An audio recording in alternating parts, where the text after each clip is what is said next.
Shall we start?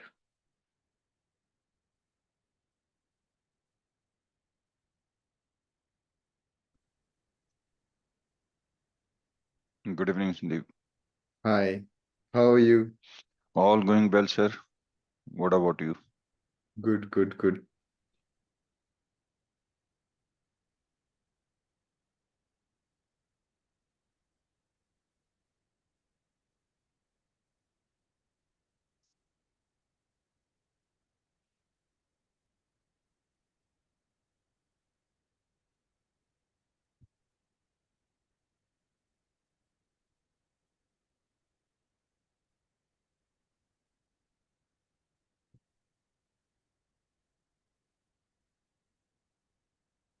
All right.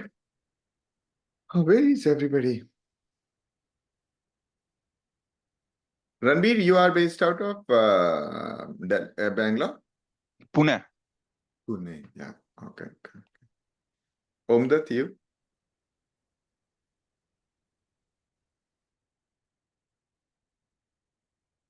And Ranbir, which company do you work for? Citibank. I'm working for Citibank, sir. Citibank. I see. I see. Citibank Pune, is it? Yeah. Okay, okay. One of my friends who works in Citibank in Toronto, he Yeah. wants to move to Pune, move to India. Okay. And he's having a hard time figuring out how to move to India. Okay, Citibank. Mm. So he's still in Citibank? He's in Citibank in Toronto. Yeah, got it. Uh, he's trying to figure out how to move to India. He wants to move to India. I think last year one or two guys moved out. I think depends upon their managers or MD. If they allow, Mm. then he can move out too easily, to India office. Yeah, yeah, Otherwise, they don't do internally. correct, correct, correct. It's very difficult. Very difficult. Yeah, very difficult, sir, in Citibank. They Yeah, don't send, anybody from India to any other country or even other country to India also. yeah, yeah. Usually it's very difficult. But good part about the tech side, he's not too much into tech. Okay, he's okay. He's like that web application developer kind of a person. Hmm. So, but in case of like data engineering, data science, machine learning, what happens is that it's easy to move across because anybody can display. Basically, you have to prove that you are not able to get a local talent. That's why you are importing somebody from outside. So for these machine learning kind of domains, it's easier to prove that that we are not getting a good talent. Good. Yeah. It's Yeah. just a new technology and people just learning and going through the phase of, this Yeah. learning. So that's true. Yeah. So it's easier to actually just prove that I'm not getting great candidate in this role. That's why I'm importing somebody. So that's a advantage of these kind of courses. And yeah. All right. Hey, hi everyone. So shall we start? Yeah. I think we are good to start, Sandeep sir. Where is everybody? Today might be everybody celebrating a Sunday. Yeah, it looks like so. And I think in this class there is a 40 plus people, right? Which I saw sometime 40 plus. yeah, there are 40 plus people in this class. Mm. Very few people will come for this. Okay. All right. Let's jump into it and get started. Okay. So I think, yeah, one of the most important thing we discussed so far is this. Okay.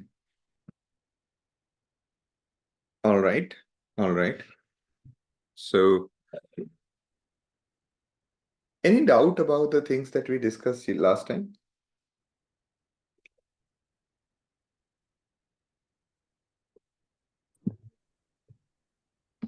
not as such. Okay. What are the use cases that you think you can use embedding in? This text embedding, the one that we discussed yesterday? Mm. I think that's more of finding the correlation between the words, or which words that are having very similar kind of meaning. Yeah. Okay. Correct. Correct. Matrimony. Yes. Okay. Go ahead. Tell me more. Yeah, that's a very good example. Go ahead.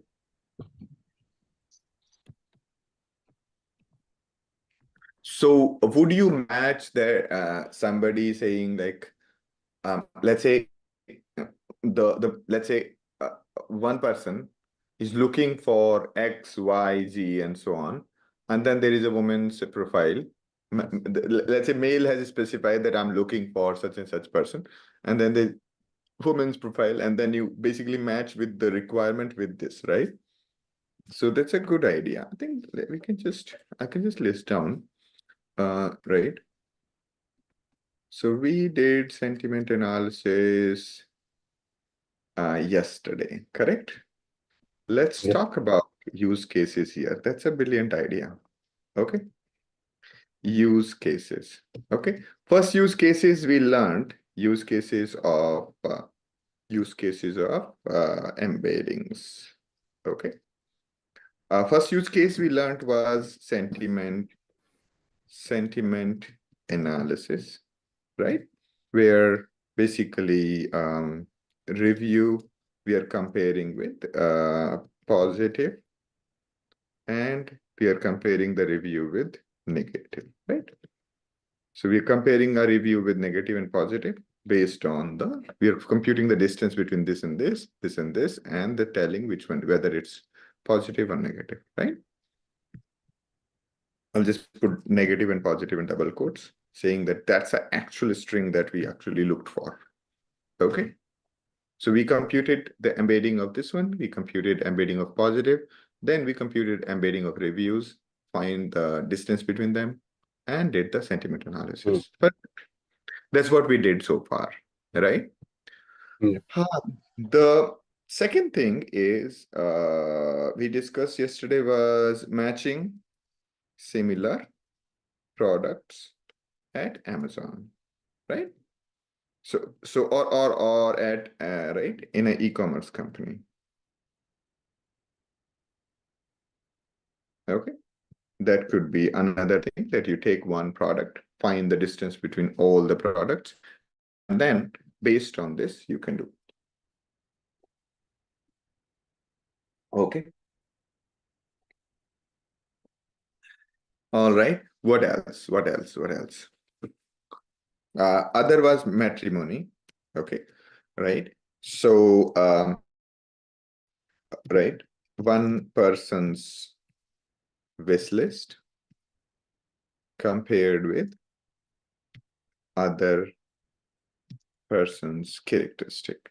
Is that what you meant, or you wanted you characteristic, or you wanted to see one person's profile and matched with? There are two approaches to this thing, that you take the you take the one person's wish list and other person's characteristics, and basically just give the other person's bio or about me.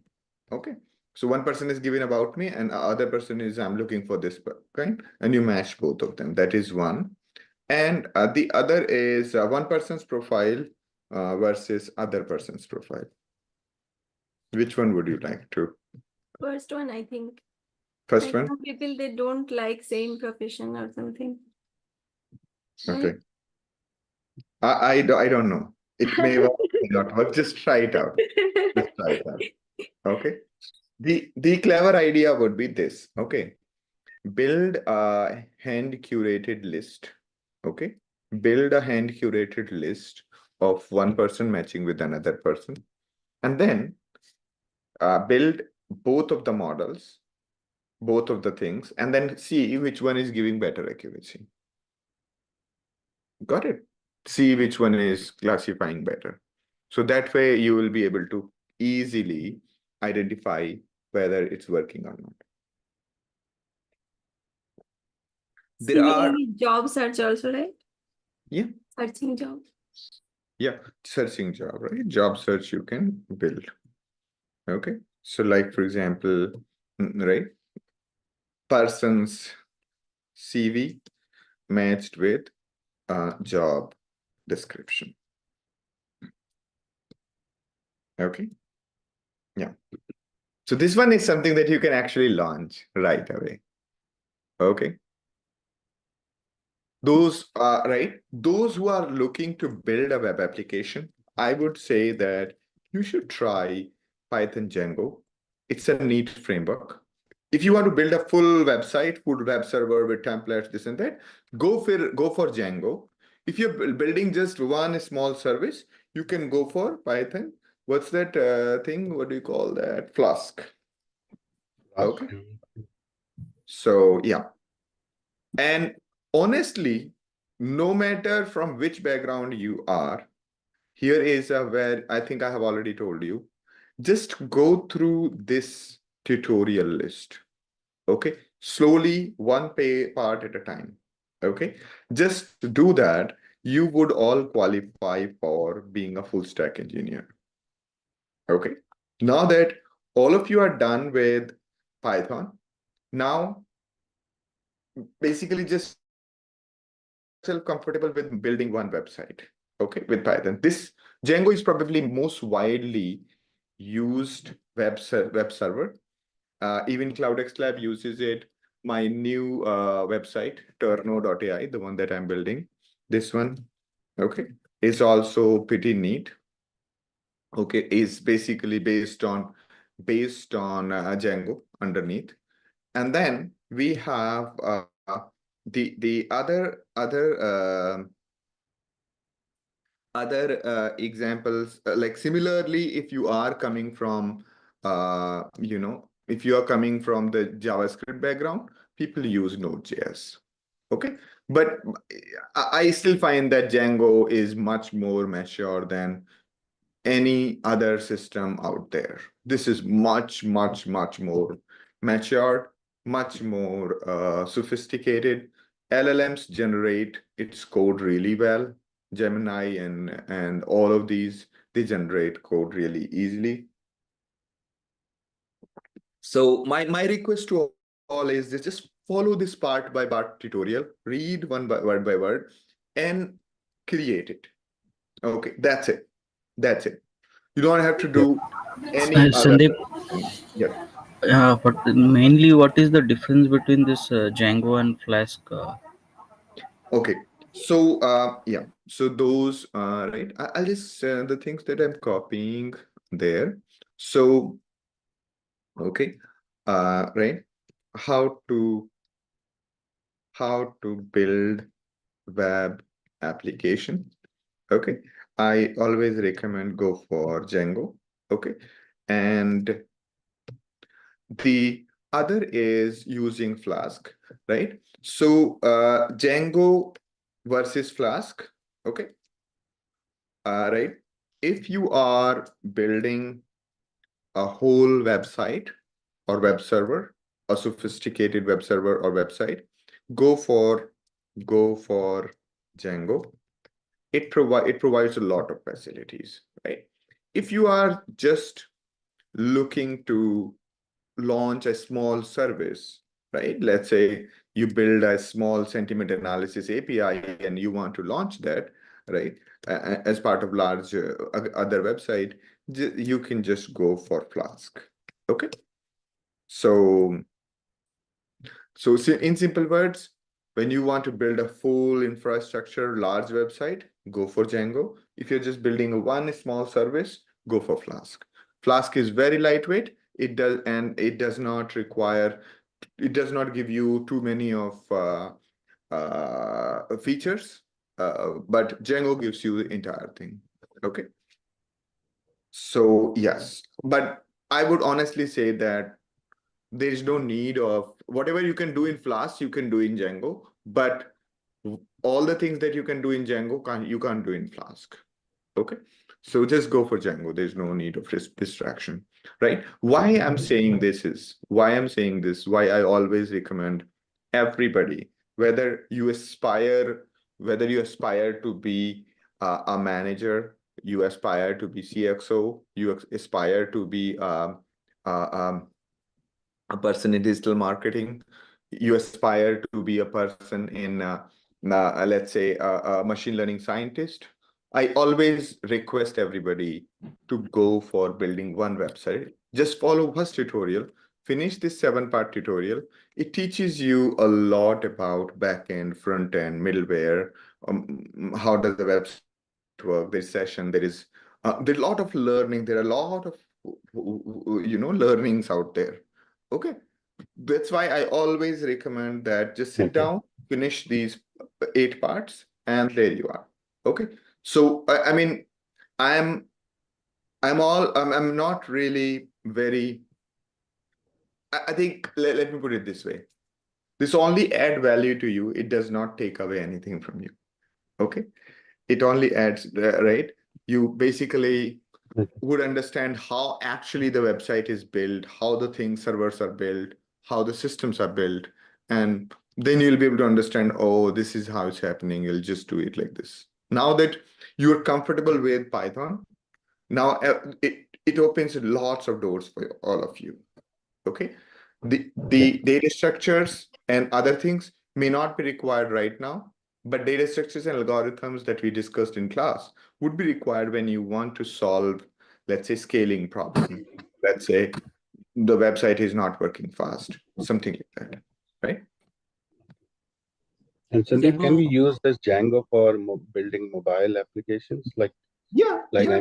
iOS or Android app? Yeah. So what people usually do is, earlier people were building, let's say, like I'll give you a very simple use case, right? Mm-hmm. So in case of Amazon's website, okay, Amazon's mobile app is, I told you right earlier that that's mine, the one that you use for buy now. Okay, that's what I owned, right? So earlier people were building native, okay? So, right, with respect to the mobile app, let me be very clear, right? So earlier what people were doing is people were building native apps, okay? And in case of Amazon, also we built the native app because we realized that the performance of website is not good. Okay. But this becomes like a messy scenario, right? You have to take care of Android version, you have to take care of this. So how many versions you have to take care? You have to take care of iPhone, you have to take Yep. care of Android, you have to take care of iOS. right, laptop browser. Mm. You have to provide, right? Similarly, you have to provide mobile browser.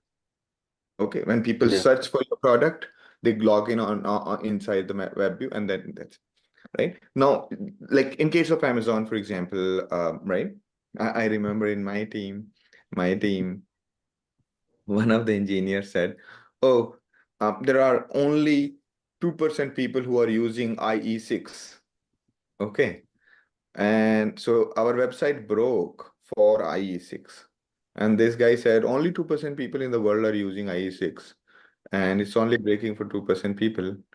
And then my manager told him that, see, 2% people is a big number for Amazon. Okay. And we are just laying off one person. That's it. So he was laid off for this comment. Okay. So because Okay. user obsession, customer obsession is a big deal at Amazon. Okay. Yeah. So right, he was told that he'll be it just because he said that even one customer is more important than one employee. Okay. As simple as that. Okay. So yeah. And it was extremely important, right? Now, so coming back to it, we cannot afford to lose users. right? The people like Flipkart and all, their entire business went down the day they announced that there will be only mobile app. Okay, in 2020, 16, they did that stupidity, I think. 2015 or 16, they did that stupidity and they were dead. But Amazon or somebody, they cannot afford to say that, oh, I'm not going to support mobile browser and laptop browser, right? Computer browser, right? Yeah. No. So when you're building a website, you have to take care of your website should work in computer browser. You should have a mobile browser. There should be an app on iPhone and Android, right? No, every change you make, everywhere you have to update. Just change a little color and everywhere it breaks. Okay. Now, the problem keeps on becoming more and more complex. For example, you have two themes, black theme and white theme, right? Now, every change you make, you have to test in both. Now, how many permutations will you test, right? There are so many permutations out there. And even for Android, there are multiple versions. iPhone, there are multiple versions. So you can't Yeah. really. So what we decided was we moved from right? We moved from the native to something called a hybrid. Okay. What hybrid does is we have a simple Android app. Okay. Simple Android app, which has nothing but a simple web view.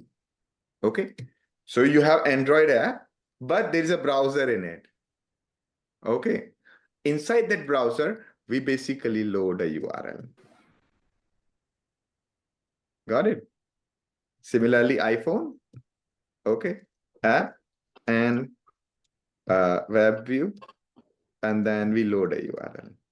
Got it? So when you are opening Amazon's app, it's actually a website that you're opening. Got it? So you can just put up what we started doing was, as part of my team, what we started doing part by part, all the features, we started removing it and started putting a web view in it and load a URL. Okay. So what we did was we did a very, very, very good thing. Okay. Our primary focus was mobile web. Okay. So we only focused the entire of the team while building the website. They only focused on mobile web, meaning your website should work in the browser of the phone. That's all. The primary testing would be done on mobile. Okay. So when you go here, let's say you're looking at, say, Turno. Okay. So you can basically just say inspect. Okay. And change the layout to, okay. Why it's not changing? Yeah. Now you can see. So you can just change the layout to phone, right? And then you can see. So we basically just focused on this testing. Okay. Now also, my entire focus is that my website should work on the phone. That's all. Because if something is working in the phone, usually it'll work in the desktop. And then we'll embed this website inside the app. So everywhere it'll just keep working. That's all. Got it? Yeah. So while developing, that's the strategy. And yeah, why I'm telling you all of this is because these, no matter whether you are data engineer, data scientist, software engineer, the website is the primary and most important thing for every organization, right? Most of the engineering you will see is around the website. Okay, so you should know how to build one, and you should know how to manage one, and how does the system work, and all of that you should know, right? And therefore, I'm requesting everybody to just go through this tutorial, right? These tutorials that you see are basically, what can I do?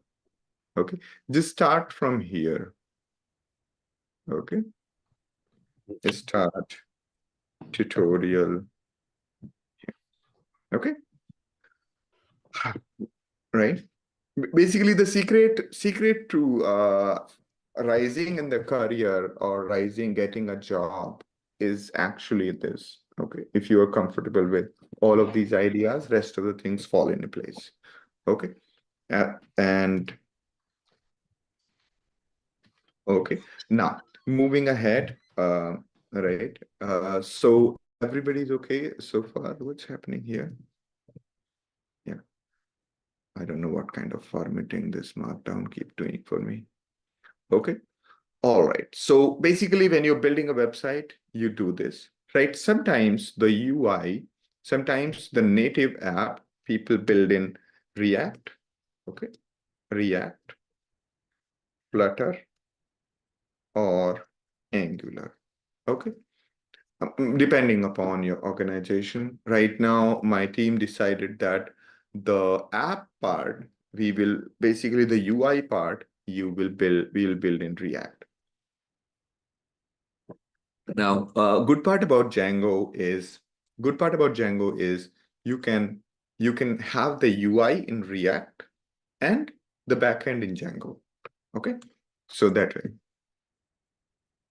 Okay, so and basically that's what people do usually. That UI you can have in React, Flutter, Angular, or some other technology. The backend can be in Django. Okay, so or just have like HTML, CSS, and simple template-based things. And you can usually have like Django as a main web server, and then individual parts. Somebody did it in React, somebody did the UI in Flutter. Each page could be different. And that's a beauty about it. So you can have And that. Django as a backend can integrate with all three languages, right? Like React, Yes. Flutter. Yeah. React, Flutter, Angular, and there are hundreds of others. Okay. Yeah. They keep on coming. Now, Django coming to SDK or server? what? Django is the SDK or web server or? Django is a full web server. Django is a software.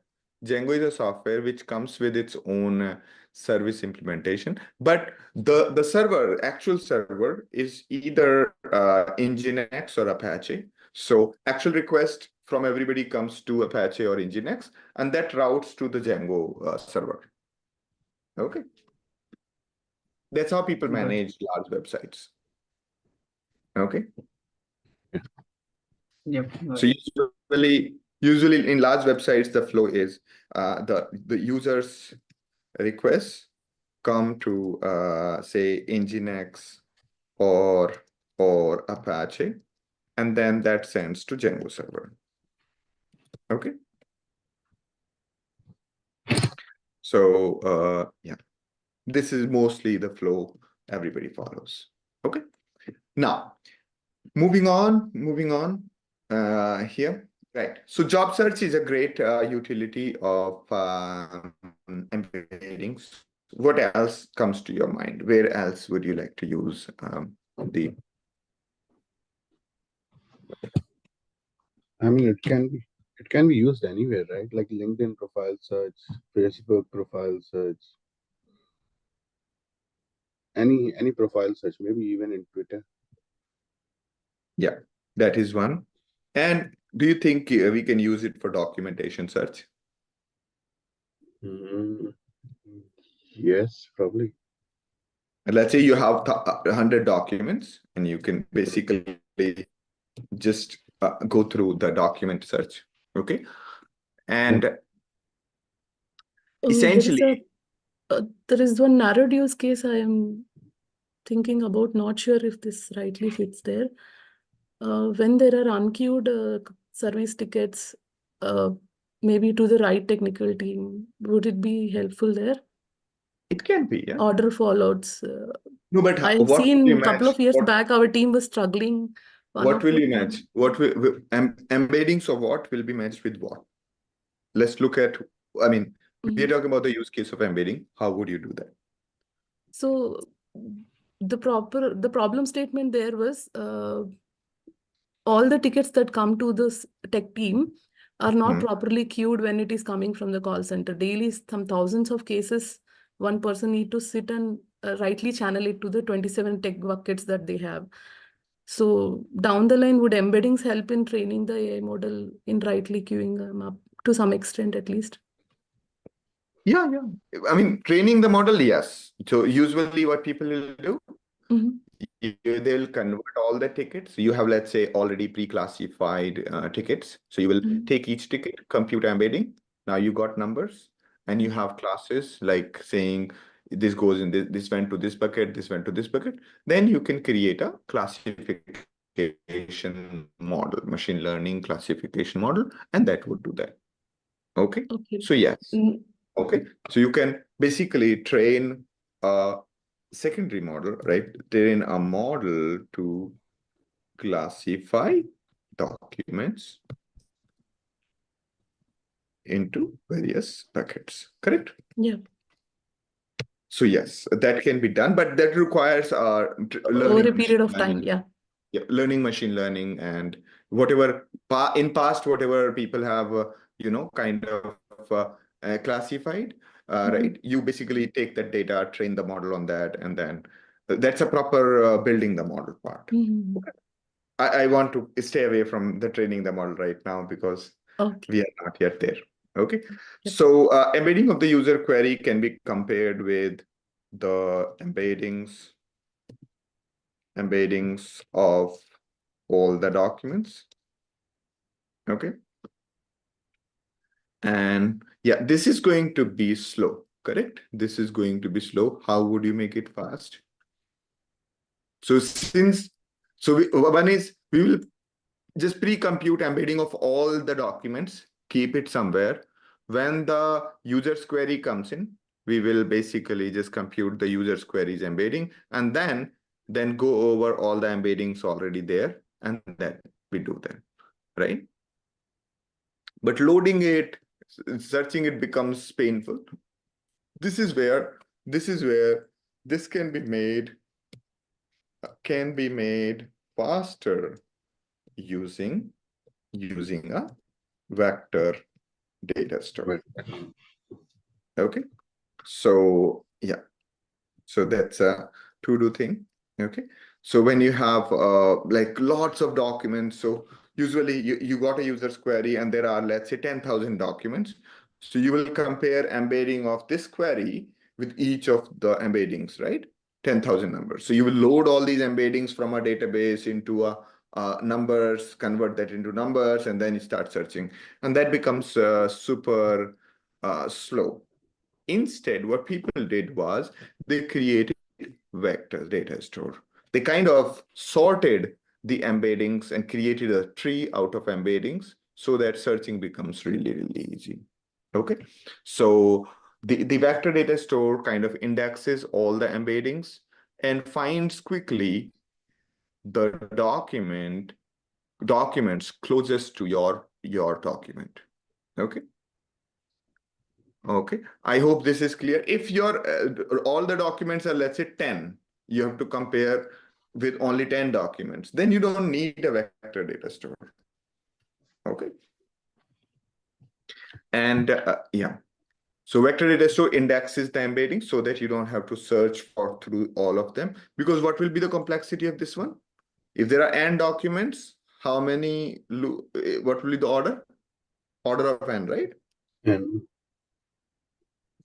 You have to go compare the embeddings of each one, right? So order of n will be there, but this one makes it faster by, sorting these embeddings into tree and then making it, quickly search. So that this one kind of brings it down to log of n. Okay. So that's the idea. Now moving on. So now what else can you use the embeddings in? You can use embeddings in document search that we discussed as point number 6. And then you can also do the chat things. Okay. So what you usually do is when the question from the customer comes in, what you do is take the question of the customer, find those documents which are nearest, right? Like the step number 6. And then you send, you right? So you basically look at you ask let's say large language model saying, here is my question from the customer and here is the document, can you compose an answer?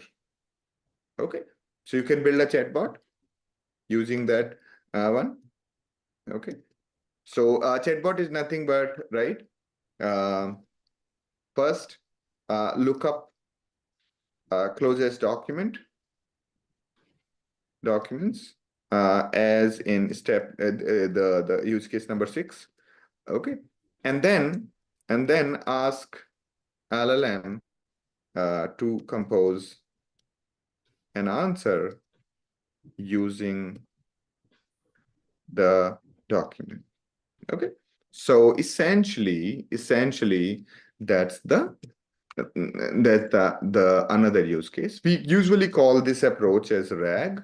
Okay, this is what people call RAG, retrieval augmented generation. But it is essentially this: when the user's query came in, you found the document closest to it, and then you asked LLM, can you compose an answer? And how do you find the closest document? Compute the embedding of all the documents, find out which one is closest, and that's it.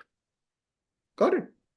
In my team at Adobe, exactly same use case they have built. They have built a chatbot. I was a part of validation, but not a part of development. But I know that exactly same thing they have done. Same thing, right? Using the RAG So, yeah. document search. Last year, January, I launched it with DevRev. Okay, we moved everything. So we came up with all kinds of use cases of embedding, right? And built all kinds of models like autocomplete, recommendations engines using embedding. And this is the exercise we did with the entire of DevRev team. Okay. All the engineers, I got them into a room and said, okay, let's just come up with all kinds of solutions. And we did a hackathon where we built all kinds of things. So yeah, so essentially the use case of embeddings are many. Okay, and it's up to us. Where do we want to use? So if you learn, now you have all learned Python, and you learn Django, and you figure out one use case. Let's say job search. Right? You want to build a website where people upload their CV, people upload a job description, and it tells you how close it is. Okay. Or people basically upload, let's say 20 description or 100 descriptions, JD, and then you tell that which one is the best and most suitable for you. And that's it. Okay. So you can essentially think of building a company, building a product, being an entrepreneur, build a side hustle with this power right now. Okay. And yeah, so those right, that's why I always recommend those who are not in job and they're looking for, say, internship or something. Right, one of the things that works well is you build your own web app or mobile app, and in the interview you just in the interview tell that this is what you build and ask the person to try in the interview. Okay, and you become irresistible. Okay, and right, so, like one of my friends, she took a break because like the maternity break, and she left the job. So what she did was, in that 1 year of the break, she built some website or something, and then during the interview she just showed it that, hey, I took a break, but in my time I just kept on building this, and that changes perspective. Okay. And I remember, like, the first one, I went to IIT campus to hire, and one of the guys who was not qualified, who was not from computer science, and who was not who was not shortlisted, he came to me and said, hey, do you have like 5 minutes? I want to show you what I built during 4th year, and during 3rd year, this is what I built. I looked at it. I looked at everything. I asked all kinds of questions, and then I rolled out an offer to join me as an intern. Okay, so that becomes irresistible, because that tells me that you are internally interested in tech. Okay, and therefore you are not just doing it for a job. You are not just studying and doing it for a job, but you are actually interested in building things. And then that guy, he founded Hivo Data. Okay, he's one of my interns that I hired. Okay, and most of the people who have right who I've hired in past, they have done similar things, like Huzu, like Unbox, this and that. So most of these guys, they have the common trait that they basically not common trait. What they have done is they just realized that learning engineering was most important thing, and they started learning engineering, and then they started building things. Okay, so coming back to it, uh, uh, now with the power of the LLM and with the power of Python language and Django, all the three combined, you can come up with some idea and launch it. Okay, whether fly or doesn't fly, but you can just showcase it in your profile. Okay, or a better thing would be that pick up an open source project and start contributing to it. Okay, just pick up any open source project available, start contributing to it, and then you become basically very powerful. All right. And Sandeep, how we can pick that one up? Sorry if that is a silly question. Like Which one? Open source? Open source. Yeah. Go through all kinds of open source. Pick the one that you really like. Let's say somebody, one of the guys from the previous batch, he just liked the music apps, so he just picked one of the music app open source one, and then he started learning whatever is needed, and then he first just fixed documentation bugs in that open source. Then he fixed other things, and that's how he became in the main part, right? Okay. Yeah. So I think that's where the meritocracy is, and it's a very wise thing to do. It's a very wise thing to do. Okay. Yeah. And yeah. So just think of it this way, that like 1 hour of your time, or let's say 2 hours of your time every week, you spend in that open source project fixing a couple of bugs, fixing documentation, and then you can just mention that in your CV, and you become really powerful. Or just launch your own project, open source project. Nobody can stop you from that. Now you have, basically, that's why I say that learning Python and the data structure, the whole route that we have gone, it takes long time, right? If you see this guy's, right, how to learn programming in 10 years.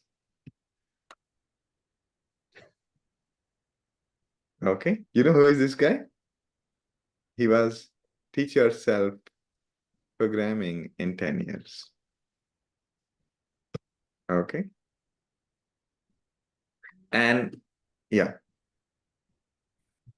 this guy was a director at Google, and yeah.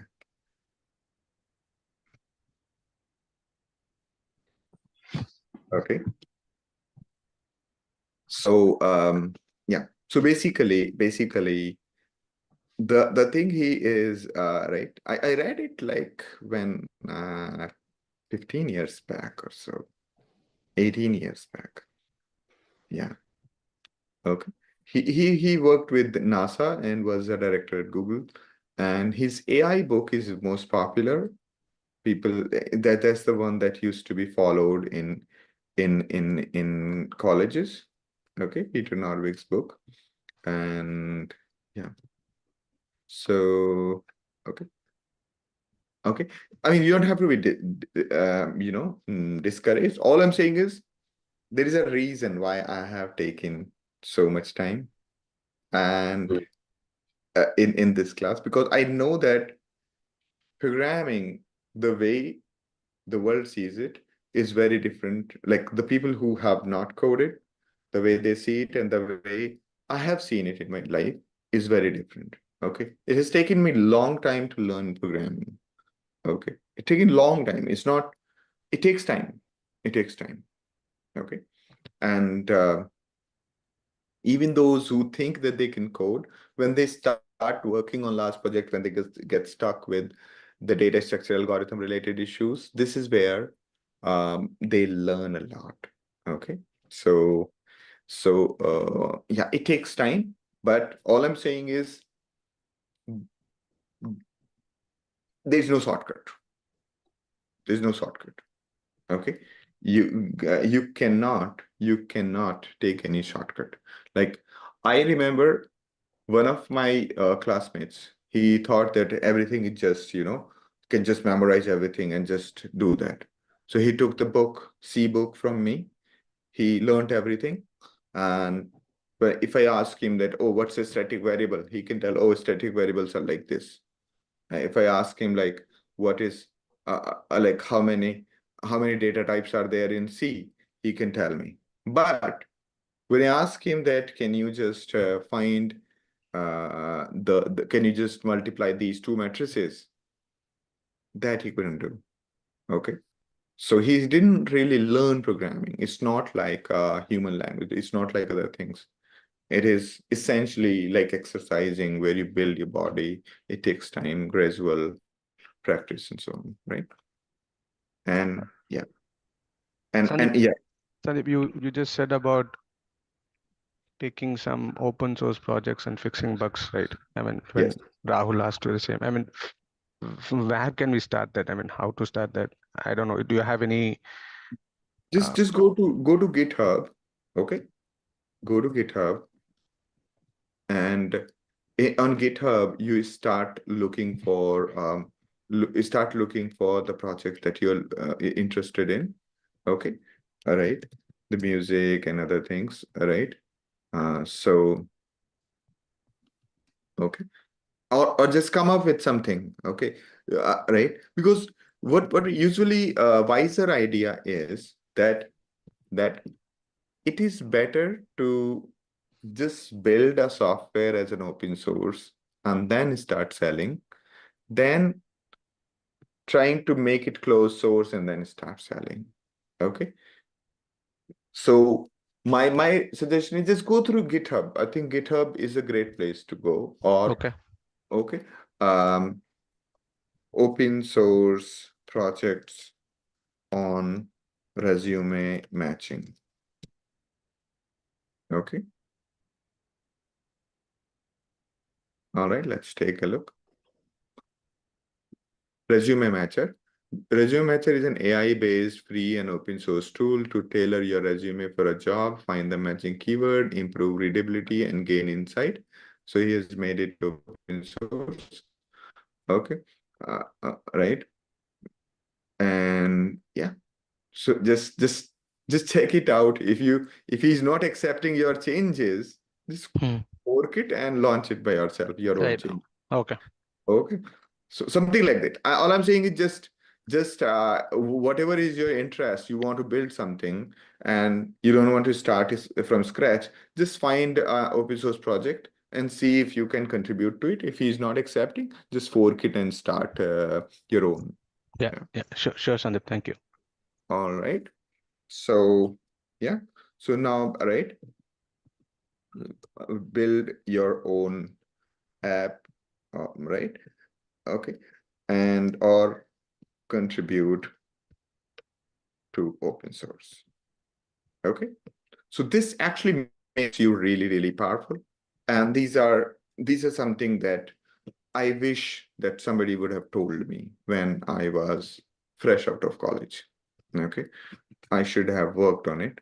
And yeah, I think long back, that's what got one of the things that I did, the tiny script, I made it open source and it became very popular.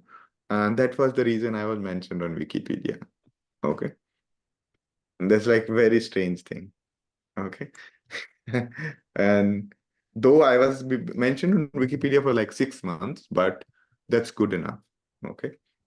And yeah, it's otherwise very difficult to get listed on Wikipedia. So coming back to it, it's an important thing. So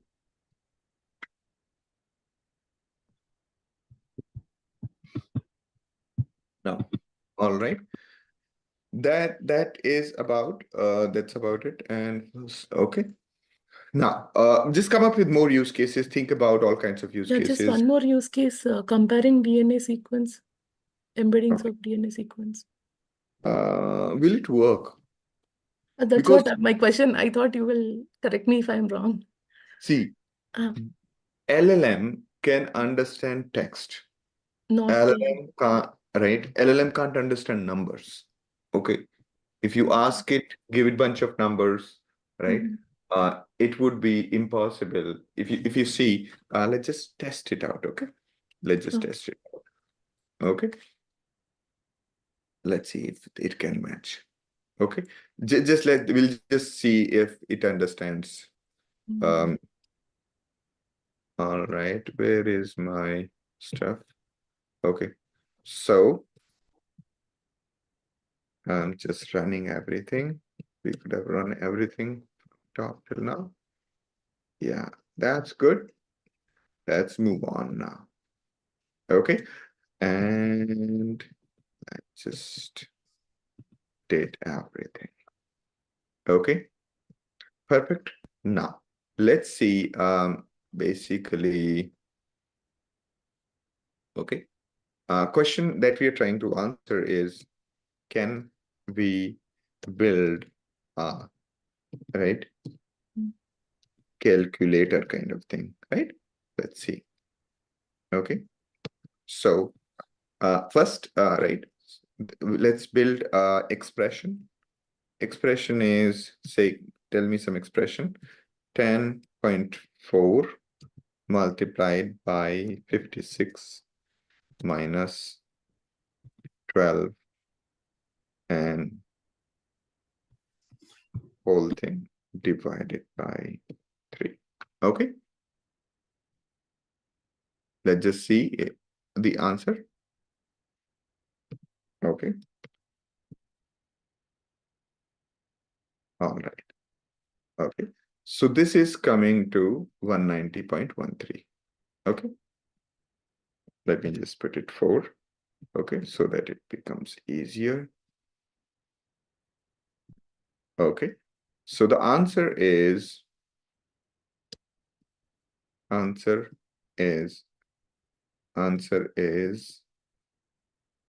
okay, this value, right? So you want to see if it will give the equivalent embedding. Okay. Let's take a look at answer 1. Okay. Answer 1 is, let's say, 140.1, 150.1, and answer 2 is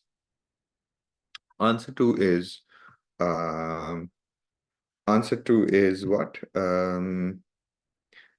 Okay. Answer 2 is, let's say, 140.4.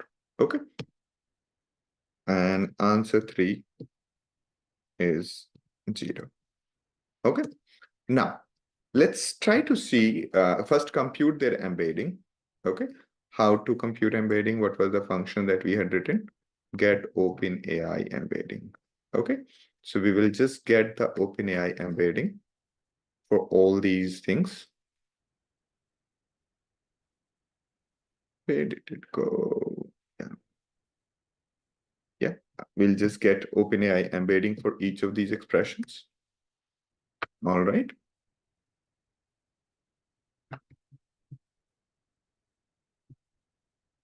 I do not know the answer, but I do not know whether it would work or not. I'm just doing this experiment for the first time. Okay, so we got the embeddings of these numbers. Now, let's take a look at the calculate distance one. Okay, what was the function that we wrote? we wrote a function called calculate distance. Okay, let's take a look. So we'll first calculate the distance, calculate the distance between this and answer, right? And then we'll answer 1, and then we will do answer 2, answer 3. Okay.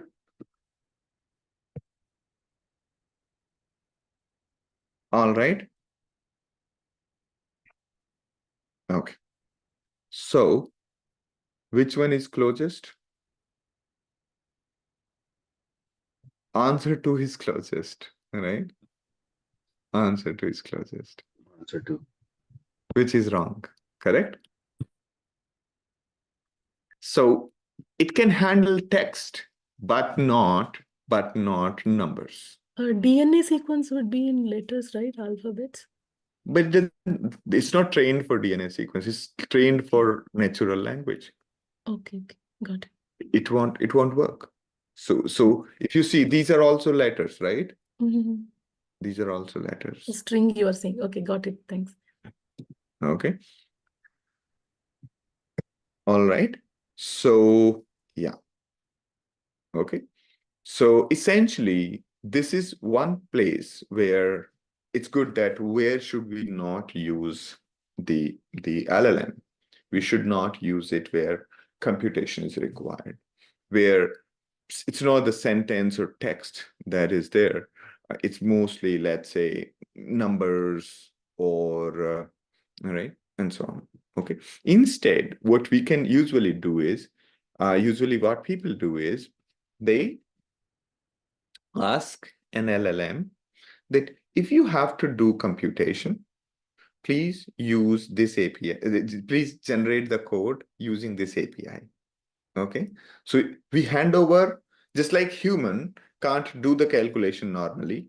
If we tell it that, hey, here is the calculator, just use the calculator to give the answer.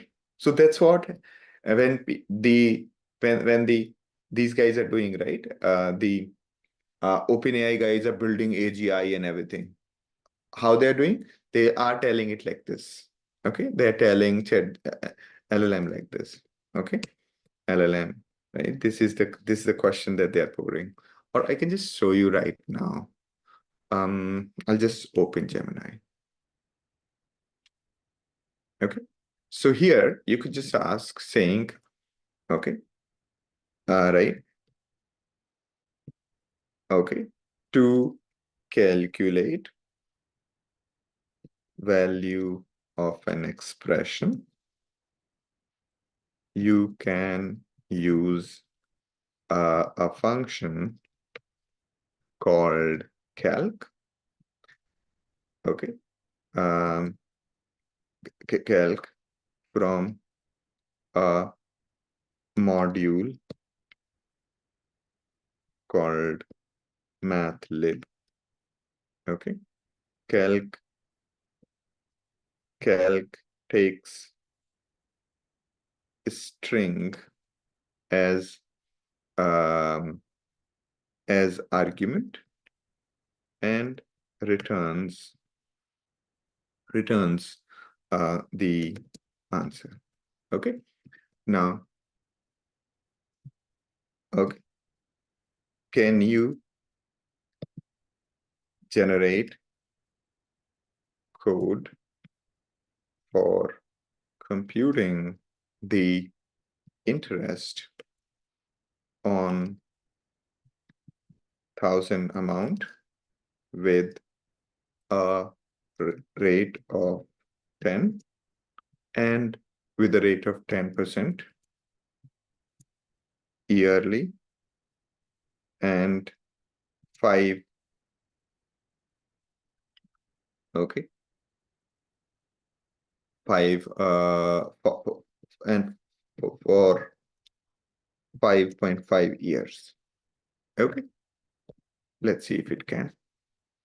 So what I'm trying to show you is that since it can't handle the calculation, so all I'm asking is that it can generate the expression. You can see it generated the expression, and then calling my math lib.calc and generated the code. Do you see that?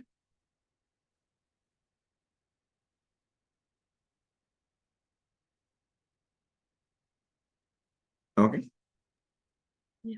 Basically, it can just call this, execute this code, and it'll do the computation of interest. So wherever NLP related queries are there, their embeddings would be useful, right? So Correct. Okay. But what I'm saying is that when there is like things which are very, very specific to like which require, let's say, downloading something from internet, doing something, you give it the API, your signature of the API, and then let it generate the code so that those it can you basically you're making, just like for human you are giving a calculator to do the calculation. Similarly, you are handing over your all APIs and letting it do the things for you. Okay. Yeah, that was a quick digression, but I hope you got the picture. So what we learned was that this approach is not great for few things, such as calculations. Okay. For text, it is a good thing. All right. Great. I think we actually did a pretty good job. I'm happy that you guys asked very, very good questions. And I hope this was, not hope, I know that it is useful for all of you. Okay. All right. So you can build lots of use cases around LLMs. Okay. Now, moving on. The next thing I wanted to discuss was this. Okay. Next thing I want to discuss. So far we learned one way of comparing numbers, right? If you have, let's say, a number, let's say there is a vector 1, 2, 3, and you have another vector 2, 3, 4. What we did was we basically subtracted these values. Okay, we computed a minus b, which means let's say -1, -1, -1, and then we did the square, right? So we did the square, which became 1, 1, 1, and then we did the summation, right?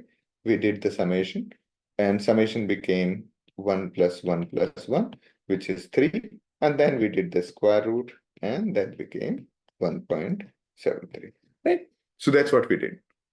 So this is one form of basically comparison. How else can you compare two numbers, two vectors? How else can you compare? How can you find the distance or similarity or something with two numbers?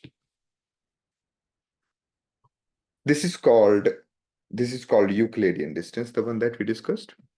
Okay. There are many others. One is called absolute distance or Manhattan distance. Okay. L1 distance, Manhattan distance, and absolute distance. Okay. So in that, what you do is A minus B, and you compute the mod of it. So this is 1, 1, 1. And then what you do is you basically, mod means negative becomes positive. Okay. And then you basically sum it up without squaring. Okay. So that becomes 3. Okay. Let me just make some changes to it. Let's say this is 4. And yeah, let's say this is 4. So this became A minus B mod is how much? This is 2. And this is 1. This is 1. And then this becomes 4. Okay. So mean absolute distance between A and B is 4. Got it?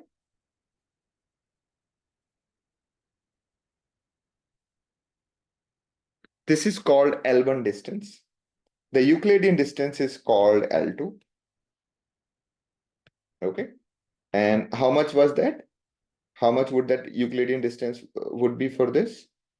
2, it'll be 4 plus 1 plus 1. This is square root of 6. Correct? Here it will be 4. Here it is square root of 6. Okay? Sorry, Sandeep, explain this L2 again. So this point L2 I got. basically is basically Euclidean distance. The one that Yep. we discussed. So subtract 4 minus 2 and whole square it. This Yep. becomes Okay. 4. Yep. Square root of. Yep. Okay. This is Euclidean distance. Okay. This is L1 distance. Right? Everybody okay? Yep. I'm good. So this is called L1. This is called L2. L2 means square it. L1 means power 1. Okay. But absolute, do the absolute. Okay. Now, usually this is only for human consumption. We don't use it in most of the machine learning algorithms because it becomes a terrible thing. We'll talk about that later.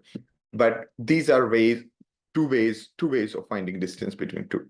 Can somebody tell me where do you see in your normal life L1 distance? L1 distance is what? Let's say this is 1 point, okay, and there are these blocks, okay, and you have to go here.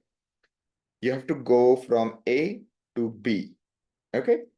So L1 distance is this distance plus this distance plus this distance plus this distance.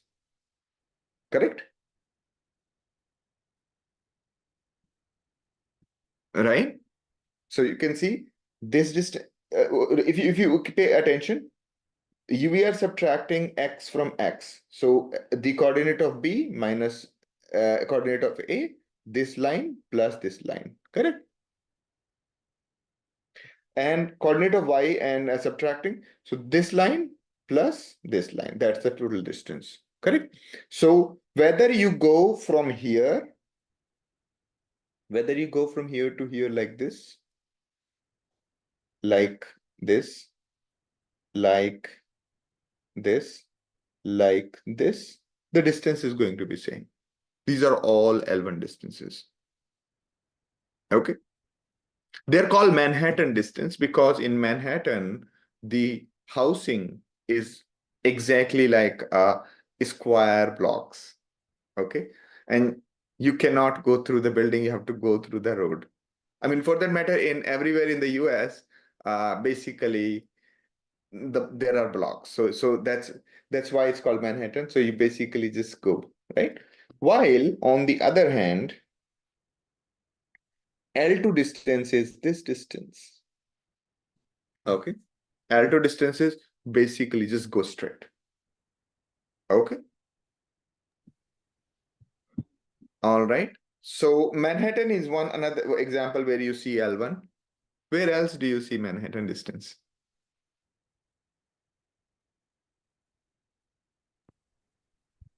Clusters, grouping. Tell me more. No, I have worked on some of the machine learning algorithms, right? K-nearest neighbors and all that. They use Manhattan distances. Okay. Let's take a normal life use case. Okay. Where do you see that? Have you used Netflix? Right? And you have to use the TV remote, okay, to type things. No matter which direction, how do you go on the screen to press the particular key, it will be basically the same distance. Okay, like if on the screen you have to first press A, then B, right? So basically you have to go like this, right? And then you have to press C, right? Either you go like this, right? So to type using the remote, you have to press arrow keys, and you basically have to go in that manner. Either you keep on going up, and then go right. Either you go right and then go up like that. Right? The distance is going to be same. Got it? So there again is the L1 distance, or we call that Manhattan distance. Everybody okay? You can just do some more calculations. So let me give you a vector v1. Let's say 3, 4, 9, and vector 2 is 1, 8, and let's say 2. So what's the L1 distance between these two? This is the coordinate of the first one, and the second one is the coordinate of the second one. What's the L1 distance? Quickly.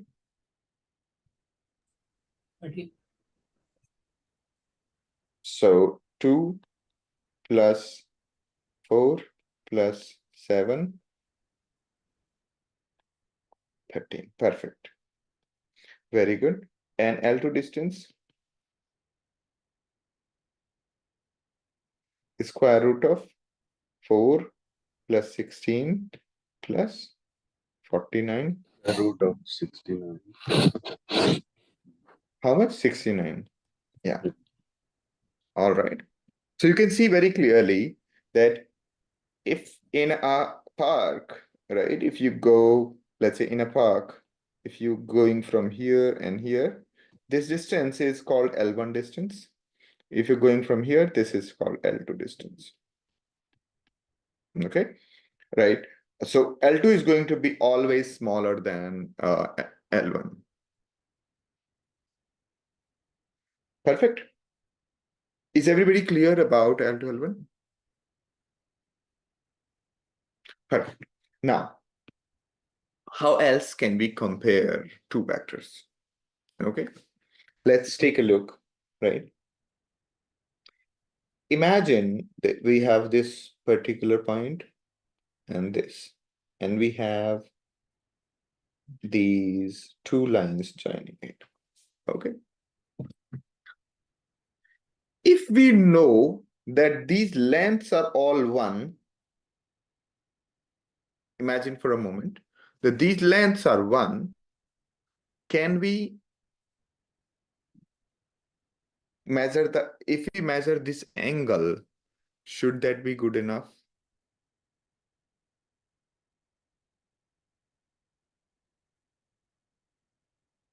The smaller is the angle, okay?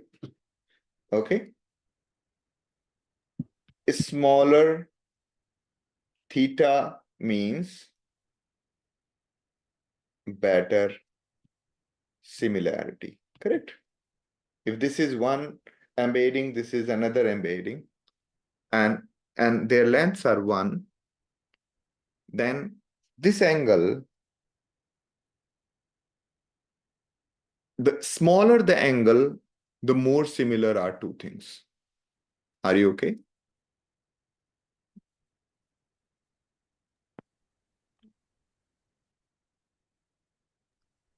Sandeep, but this is only if the length is the same, right? This wouldn't Yes. would this apply for Yes. varying lengths? Correct. We can't. We can't. That's an important part. And how do you convert things into one vector, right? Let's say this is your bunch of numbers, 1, 2, 3. Okay. Right? And basically you want to convert its length to 1. Okay. What would you do? You will basically plot it here. Let's say this is 1, 2, 3. Okay. What is the length of this one? Square root of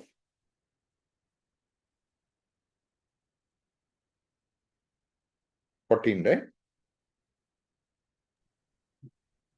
Correct? Yes. Now, we can basically just take this point here, whose length is 1. Okay. And how do you do that? So when we basically divide each number by square root of 14, so we get this point whose length is 1, but it's lying on the same line. Yeah. we call this thing as unit vector. Okay. So if we divide any vector by its length, it becomes a unit vector. So the point this here is 1 by square root of 14, 2 by square root of 14, 3 by square root of 14. This point. Got it? So we were given two vectors, like the strategy is, let's say we are given two vectors. One is here, other is here. Okay. Okay.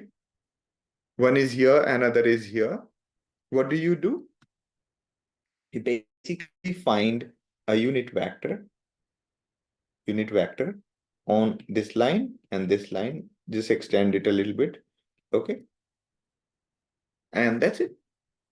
So basically, when you have these two lines of one length, you can think of them as lying on a circle. So the strategy is this, that take any 3D points, convert them to unit vector, and then the angle between them can be computed. Okay, so we translate the unit vector, and that way they become very, very similar. Okay, now people found that this actually works with embeddings also. If you take all embeddings, convert them into unit vector, and then compute the angle between them, and that's it. Okay. Now, therefore, what these guys are returning you in embedding, let's compute the length of this one. Okay. Let's say we are saying, okay, let's compute the length, and let's define a function to compute length. Okay. We will call it, what do you call it? All right. Length of vector. Okay. Length of vector B. How would you compute? Somebody quickly. How would you compute the length of vector?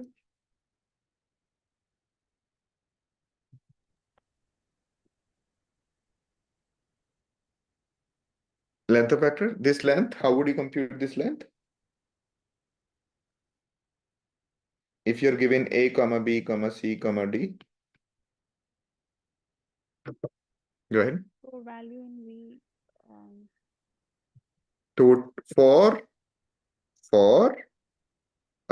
let's say, okay, I'll just call it, okay, for vector in V, and we'll basically just say total plus equal to V square. And then we'll say math dot square root of total. Okay, is that okay? All right. Now I want to show you something cool about these embeddings.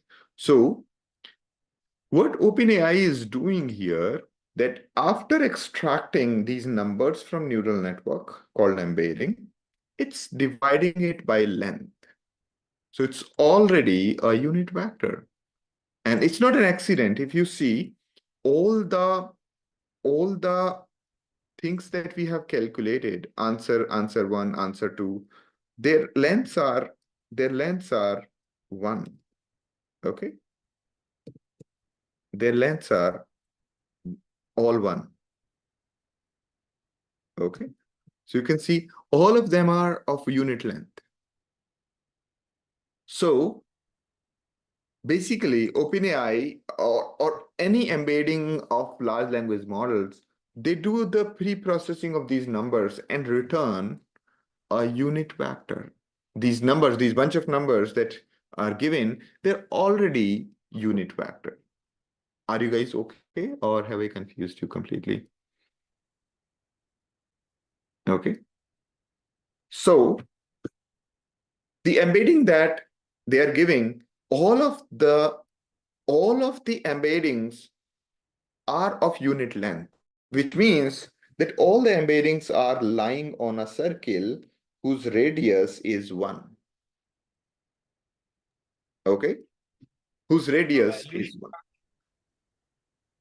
So the value should not exactly 1. Is this too small a difference to be ignored? Yes, this is a small, very small difference. All right. Yeah, this is ignorable. Okay.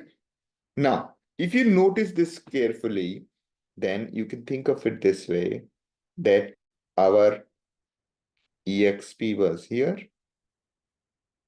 and answer must have been here. Answer must have been here, or okay, answer 2, answer 3, answer 4. Correct. Now we computed this distance, this distance, this distance, this distance, and this distance. Correct? Okay. These data points are on a circle. Correct? So this is, we computed L2 distance and checked which one is closest. Right? The other way could be that we, instead of computing the L2 distance, okay, we computed angle. We computed angle between them. This angle, and this angle. The angle of if you think of each of these things as vector, the angle between these two lines, angle between this angle between this. Are you okay? Sandeep, I just have an unrelated question. Is there a particular reason why, why do you think, let's say, they have made it in such a way that all the embeddings are done in a circle, like OpenAI per se? Basically, I'm coming to that. Okay. Okay. The reason they have made it unit is such that either you calculate direct distance, or you calculate angle, right? Both would lead to same results. Correct? Okay.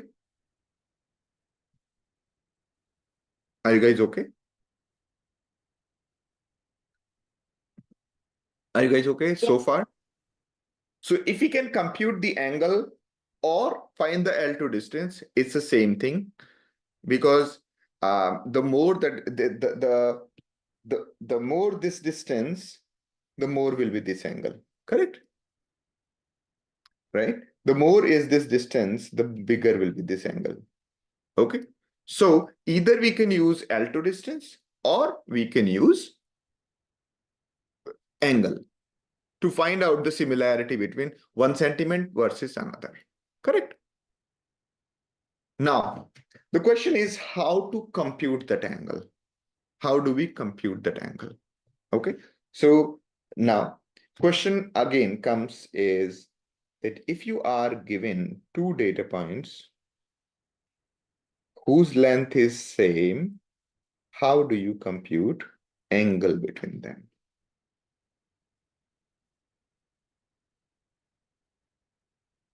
No, don't remember.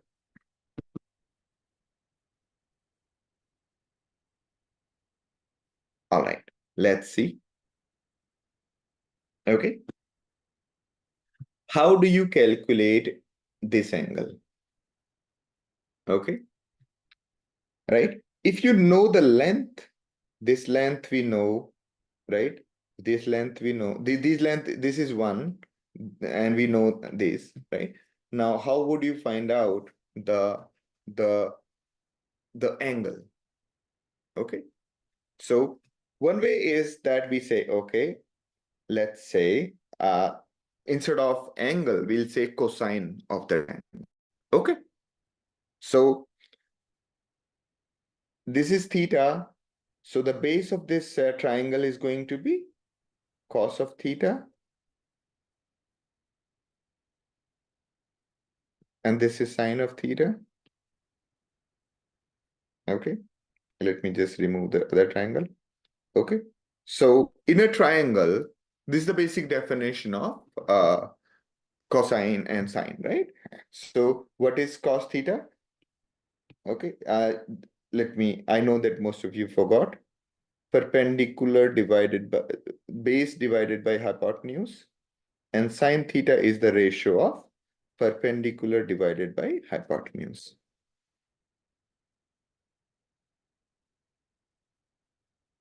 Are you guys okay so far?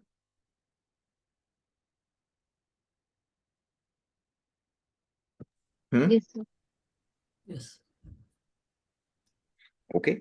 Try to remember these old concepts. Though.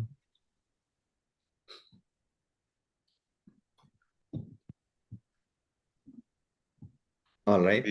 We need to be open the trigonometry book again.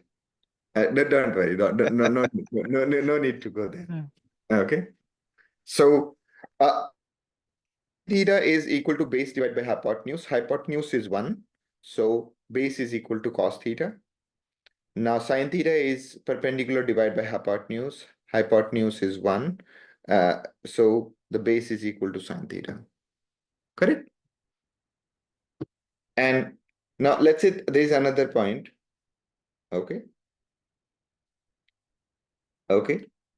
Its angle is, let's say, theta 1. And essentially, we... Okay.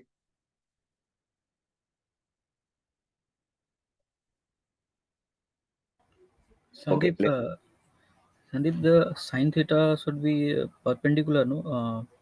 You have written that base. Cos theta is base divided by hypotenuse. Sine theta is perpendicular divided by hypotenuse. Yeah, actually, you have written Looks that like is B? equal to B. Yeah. It looks like B? Yeah. Oh, it's B actually. Okay. Let me see if I can correct this. Okay. Does it look better now? Yes, yes. Okay. All right. All right. Now, same thing is true for this guy. Okay. Now, here is a very important part. So, basically, right? If you, let me just make another cleaner one. Okay. So, cosine of theta, let's call the big angle as capital A and small angle as B. What we are looking for, we are looking for the angle between them. Okay, we are looking for this angle, correct? So this is A minus B. Okay, correct? We are searching for A minus B, right? If you go back to trigonometry, though don't go back there, okay? You'll find that the formula for this one is cos A times cos B plus sin A times sin B, right?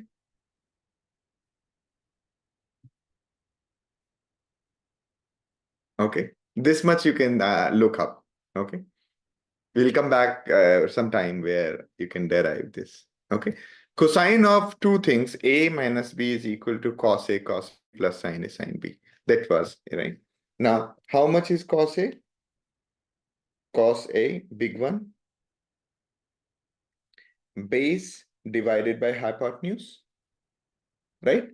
Let's call this one as x1, y1, x2, y2. So how much is the base in this big triangle? This triangle? x2 by? x2. And cos B, x1. Sin A, how much? Sin A is how much? Perpendicular, which is y2, y1, right? So cosine of this angle, right? So if you have two vectors, okay, let's say you have two vectors, one is x1 y1, other is x2 y2. The cosine of the angle between them is equal to x1 x2 plus y1 y2.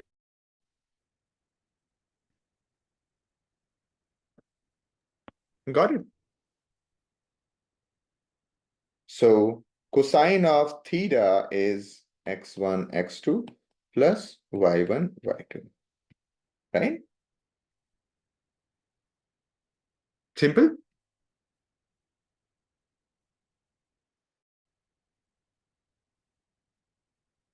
Are you guys okay?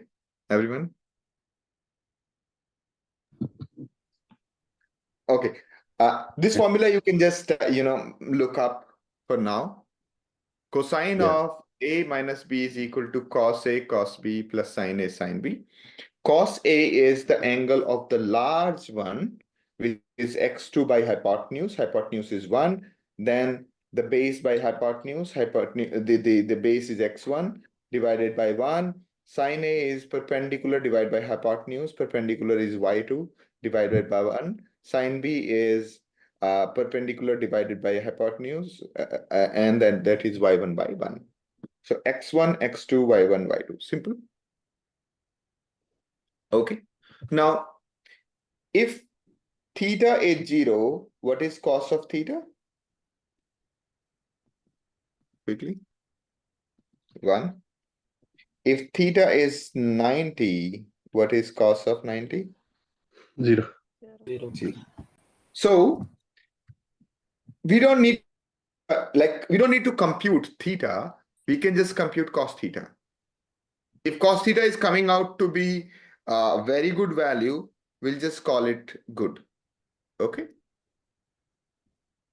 Right? So we can simply, very simply, what we can do is we can just not worry about anything. We can just write our own, the cosine similarity. Okay.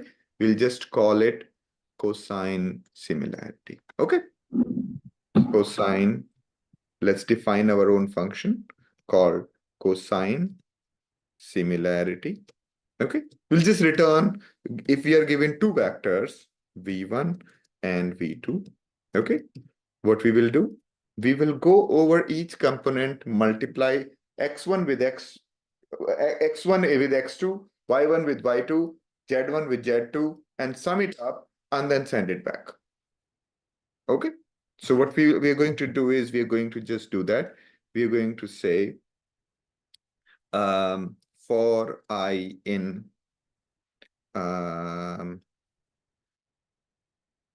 range length v1, okay, and we'll just say similarity equal. Earlier it was distance we are computing, this time we are computing similarity. Okay, so we can just say for I in range length v1, okay, what's the similarity is equal to plus equal to v1 I multiplied by v2 I, and return the similarity. Happy? We can actually just calculate the same thing that we did just now here.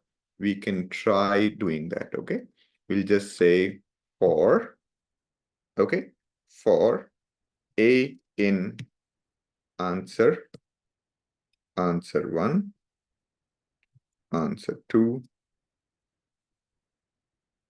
answer 3. How many were there? Answer 2 only, right? Answer 1, answer 2, answer 3. Correct. Okay. And we can just display some sort of number. Would you like to display? Okay. And we will calculate cosine similarity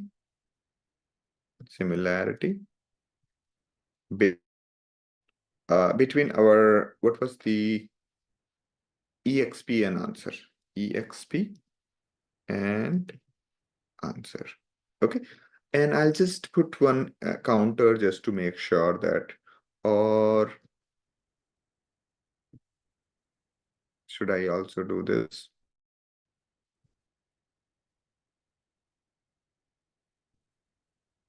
It become too much. I'll just say, okay, I in enumerate. I want to display index also. Okay. I'll just print here. Print I, comma. Cosine similarity is not defined.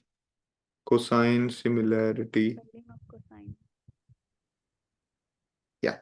So you can see that here, as per our previous calculation, who was closest?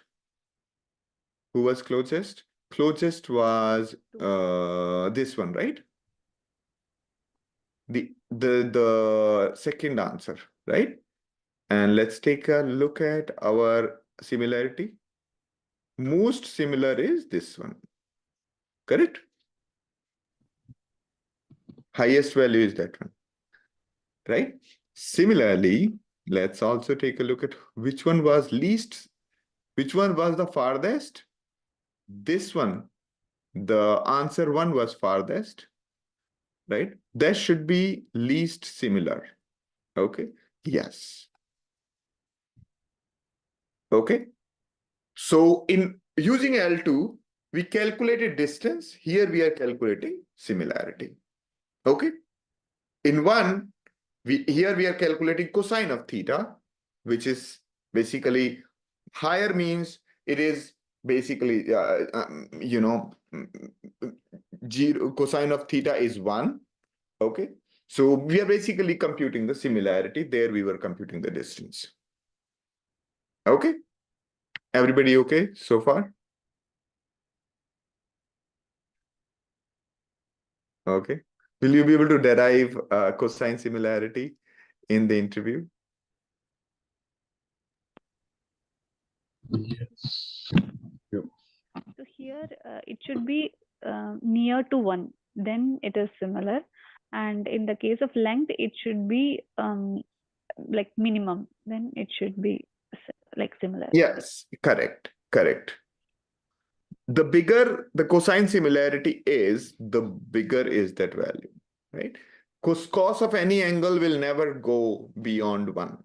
It will be always 1 or smaller than 1. Okay. It can go to -1, but it'll swing between -1 and 1. Are you guys okay? Everyone, give me some feedback. Did I zone Can you we out? expect more than dimension? Come again? So right now we are considering that there is an angle and there is a length. But if data has more dimensions, then can this logic be extended there as well? You know how many dimensions are there? It has 1500 dimensions. Okay, I'll show you the length of vector. Okay, look at this length of answer. Okay, length of answer. Okay. 1536 dimensions. How many more dimensions do you want? No, these are the data dimensions. Yes. If let's say we were to take the tensor dimensions, can this logic be extended? Or for That some reason, if let's say we have won't be a vector, and how would you represent it? Good question. Good question. Let's say it's a vector of vectors, correct? It won't be a vector per se, and finding the angle between vector of vectors is thing. Now, very important part before we forget, right? This process of x1, x2 plus y1, y2 plus z1, z2, and so on, right? This is also called dot product of two vectors, okay? And this is only valid for vector, not tensors, vector, okay? So v1 dot v2, okay? So the cosine similarity can be calculated quickly by using the dot product. Okay, but I hope everybody is okay with cosine similarity, right? It's nothing but cos of the angle between two vectors. And the way you can calculate the cosine of if the two vectors are unit vectors, you can calculate the cosine of the angle between them by just multiplying this way. If, let's say, your vectors are not unit vectors, you know how to convert it into unit vector, right? So first convert them into unit vectors and then apply this. Okay. So given, like, if there are two vectors, the angle between their unit vectors will be the same as the vector, because the unit vector will be somewhere here, and then angle will be the same. Correct?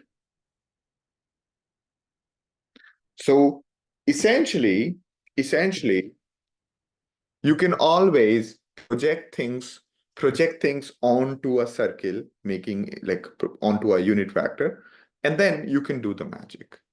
Okay. So I was once like having like this philosophical discussion, and I was saying that that we can imagine all the people to be on a sphere. Okay.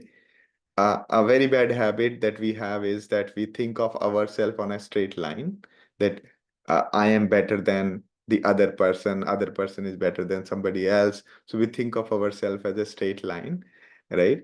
That like usually I remember somebody saying that, oh, Sandeep Giri is here and we are here.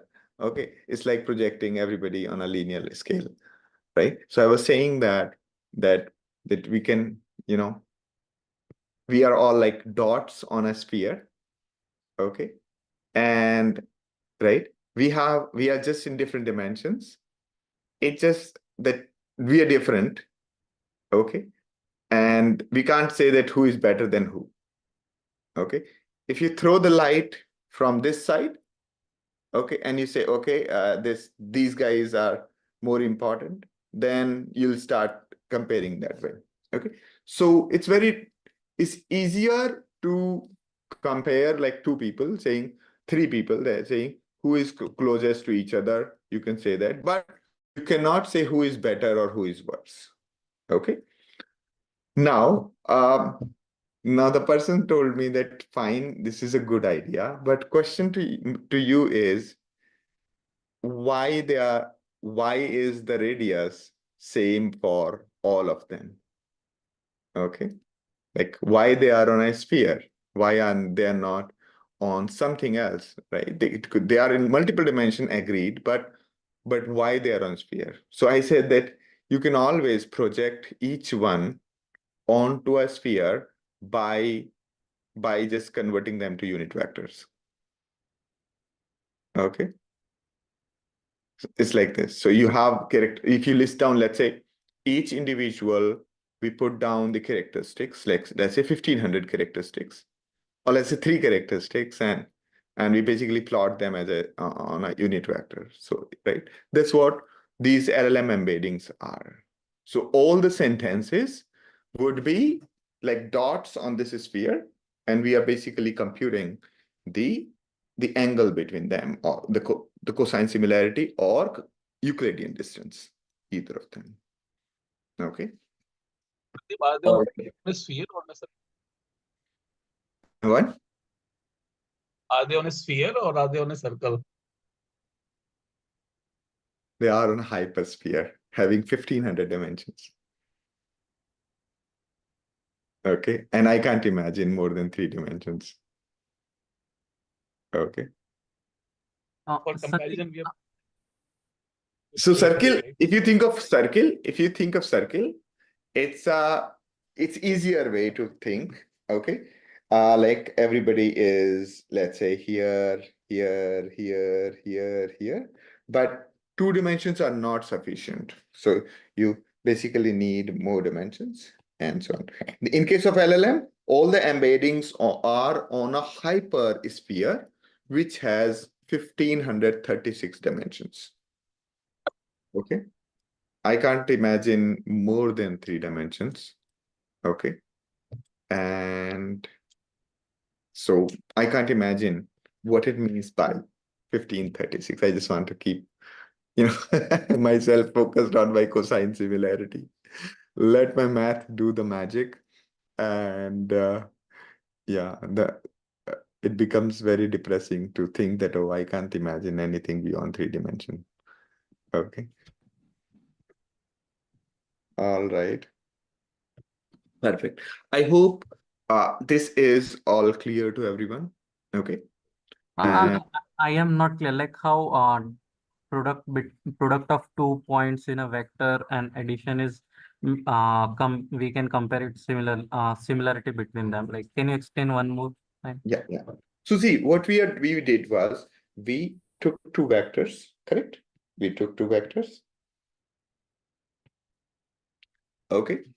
So by the way, I may have laughed at the previous question, but the question was very valid.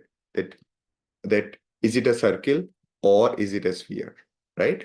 The thing is that usually people connotate it like a unit circle, but it's a very, very important question. Okay. So no disrespect to the question. And it's just that it's a very interesting way of looking at things.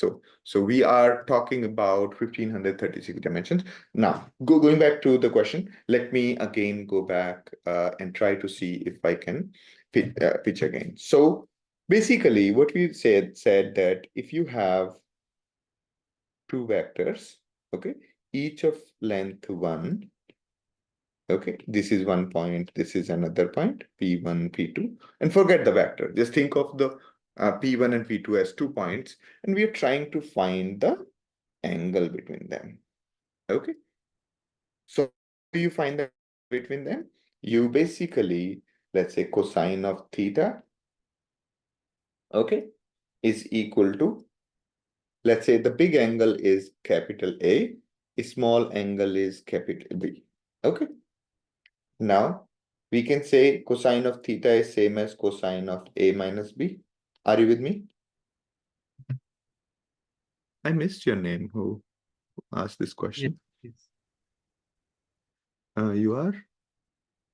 Pratik. Pratik. Okay, cool. So Pratik, so here cos theta is same as cos A minus B. Yes. Okay. This bigger angle is capital A, smaller angle is capital B, correct? Now, if you remember the formula of the cosine theta, A minus B, it is cos of A, cos of B, plus sine of A and sine of B, correct? That was the formula, right? Yes. Right? I can actually prove it if you give me time, that how to come up with this one. Okay, you can essentially draw these 2 triangles, right? And you can say that this right, this is okay, cos A minus B is essentially from this, you can I mean, yeah, I can show you some of the time. Okay, so this formula can be just with the help of geometry, you can prove this. Okay, now how much is cos A? The big this triangle, first triangle. Okay, and let's say P1 is this time x1, y1, x2, y2, correct? Yes. So how much is cosine of A, capital A? Base by hypotenuse, right? How much is base? Base is x1 and this is y1. Everybody okay? So cosine of A is x1 by 1. Cosine of B is base by hypotenuse. Hypotenuse is 1. x2 by 1 plus sine A into sine B. How much is sine A? Sine A perpendicular by hypotenuse, which is y1 by 1. How much is sine B?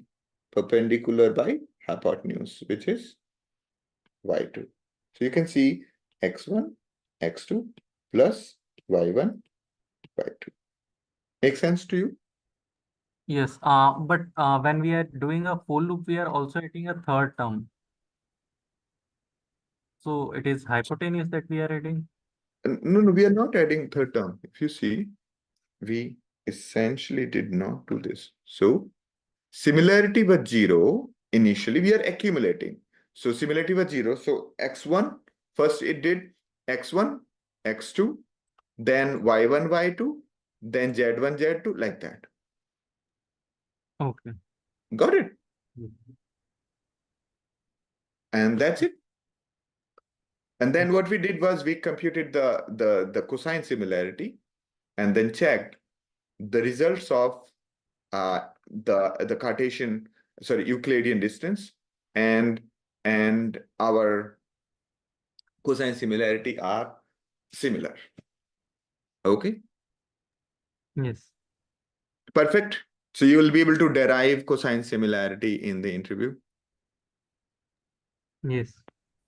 Perfect. Perfect.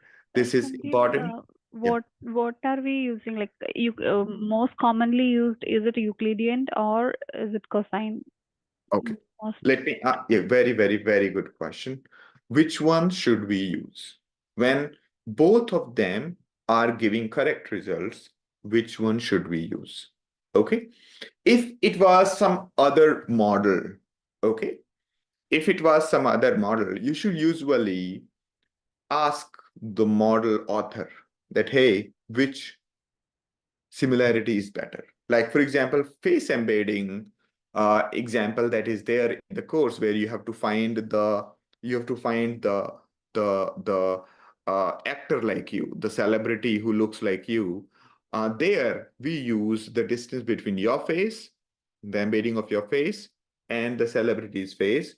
We use the Euclidean distance. Okay, why do we use the Euclidean distance there? Because the model author realized that the model author trained the model using that distance. So that model is optimized for L2. But in case of LLMs, people actually observed that Euclidean and cosine basically are giving similar good results. Both are perfect.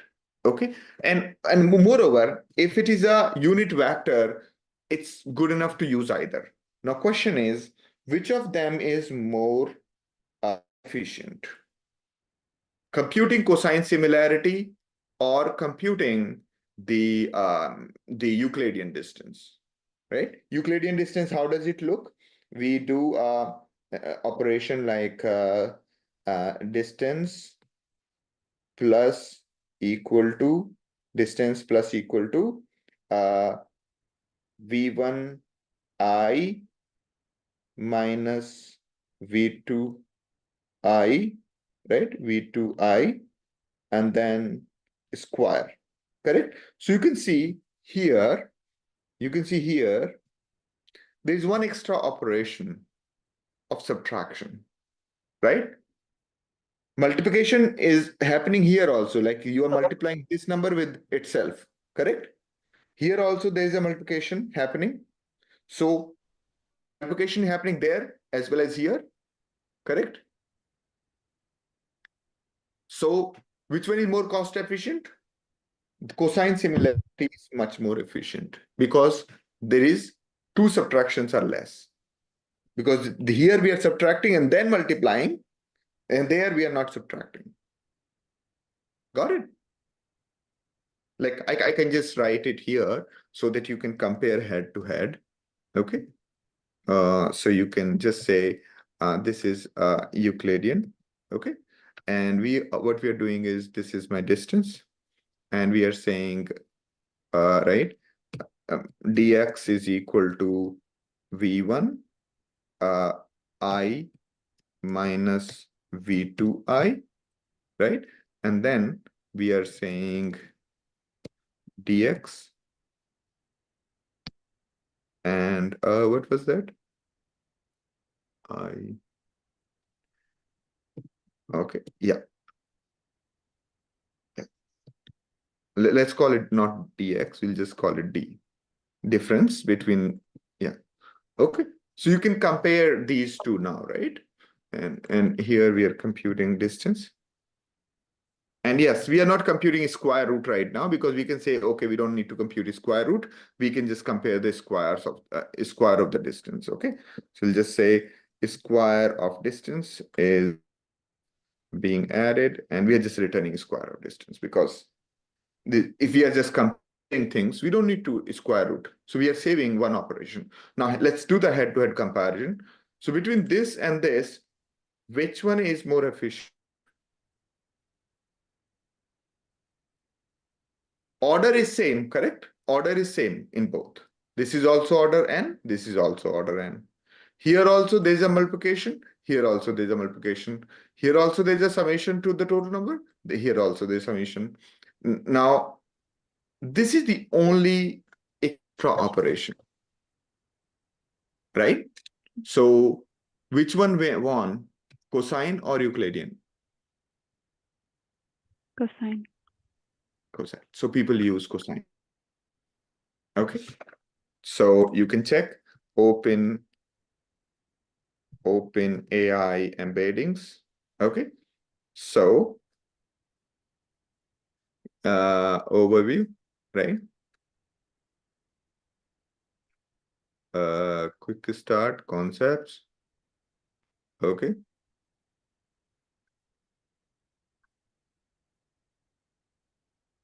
All right.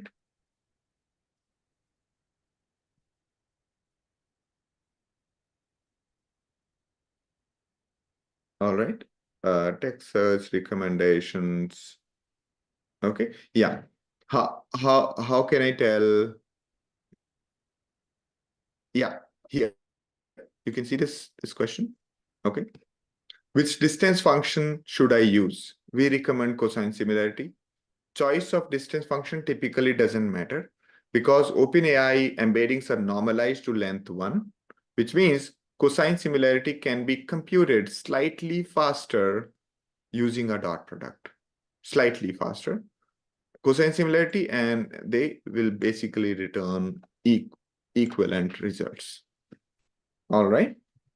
So, yes. And that's a very, very interesting interview question. And it's good that you asked that question. Okay. Everybody's okay with that answer?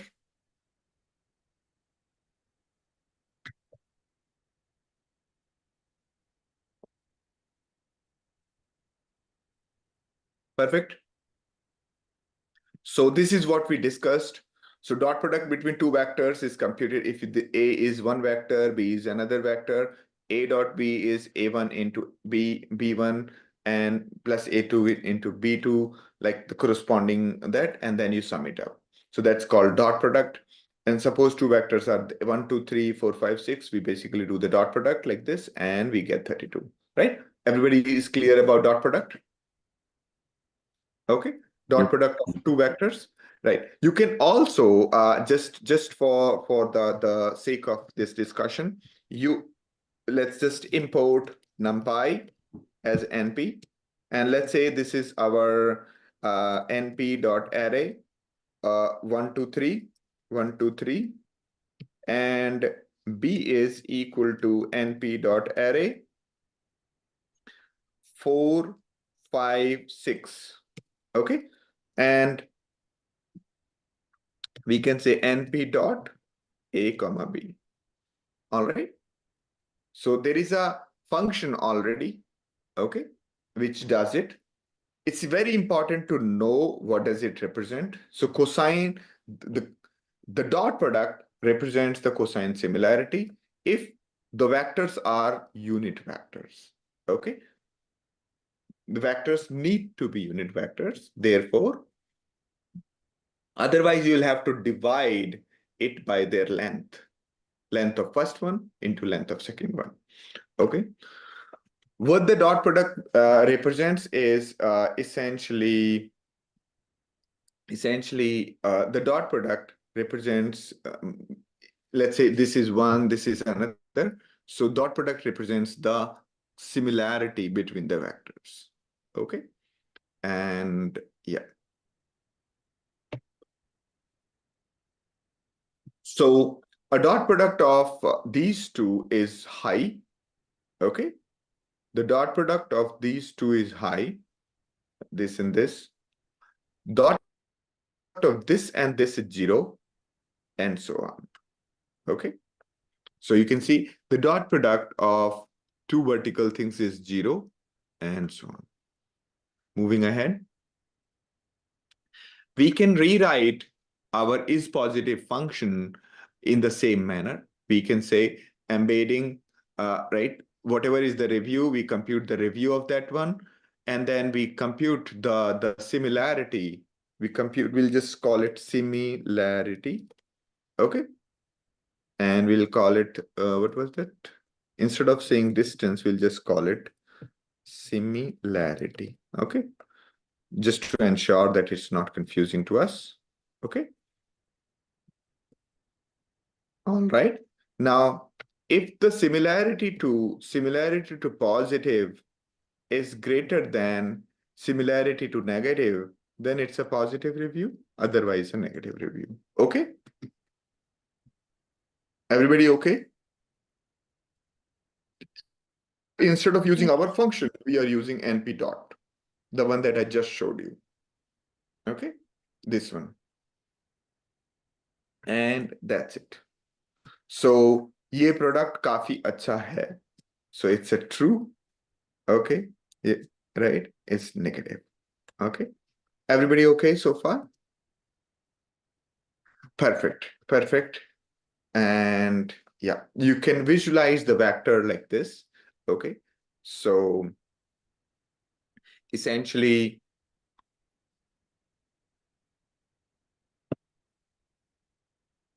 okay. So A dot B is essentially this cosine of this. We can move on. Yeah.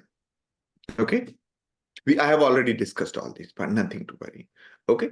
So when two vectors have small angle, they are similar. When two vectors have bigger angle, they are not similar. We call them, if the angle between two vectors is 90, if this angle that you see here is 90, it means it's orthogonal.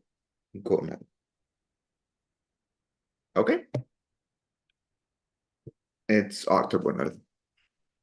And yes, that's about it. Okay. So there are multiple kind of similarity.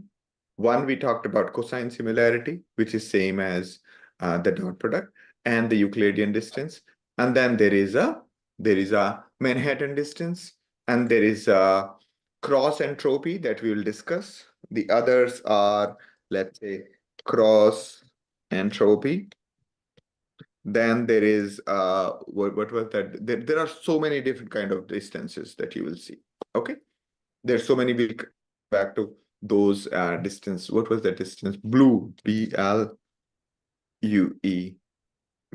BLEU, blue distance. And there are many more distance. Like for example, what was that? Belonging to the same. Anyway, there are like hundreds of the metrics for similarity and distance. Okay, and we'll talk about when to use which one. And yeah, I think as we progress through the course, rest of things will keep coming. Okay, I hope the basics was clear, everyone. Yeah.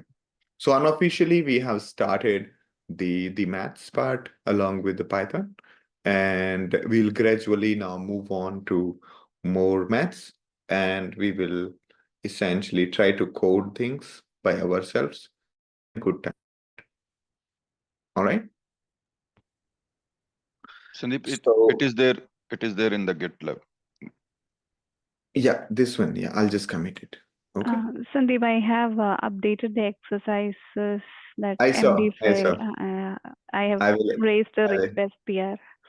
I will merge it. Thank you so much. Okay. Sandeep, I would like to say something. I feel the last two session, maybe it's quite for me, like I feel it's too rushed. Oh, okay. All right. somewhere I feel like I'm losing something. But the last part I able to get it. But I feel like it's a mixed reaction from my end. Okay. Okay. Okay. Which part do you feel that was rushed?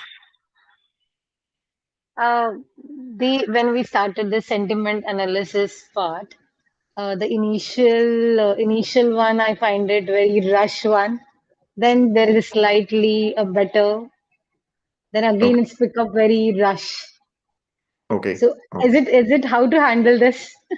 No, no. See, if you are worried about and you're trying to, if you are expecting to understand neural network, you will feel that I'm rushing because I have not explained anything about neural network. I've not told anything about how LLM is doing it.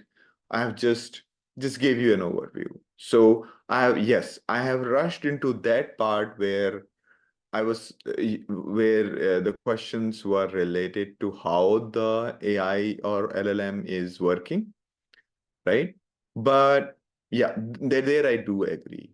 So, but did you understand how did we calculate the Euclidean distance? How did we calculate the cosine similarity? Yeah, because that I'm very much because I'm teaching my daughter. She's in seventh one now. So those things I like it's very easy for me to get it. So that's not a challenge, the mathematical part.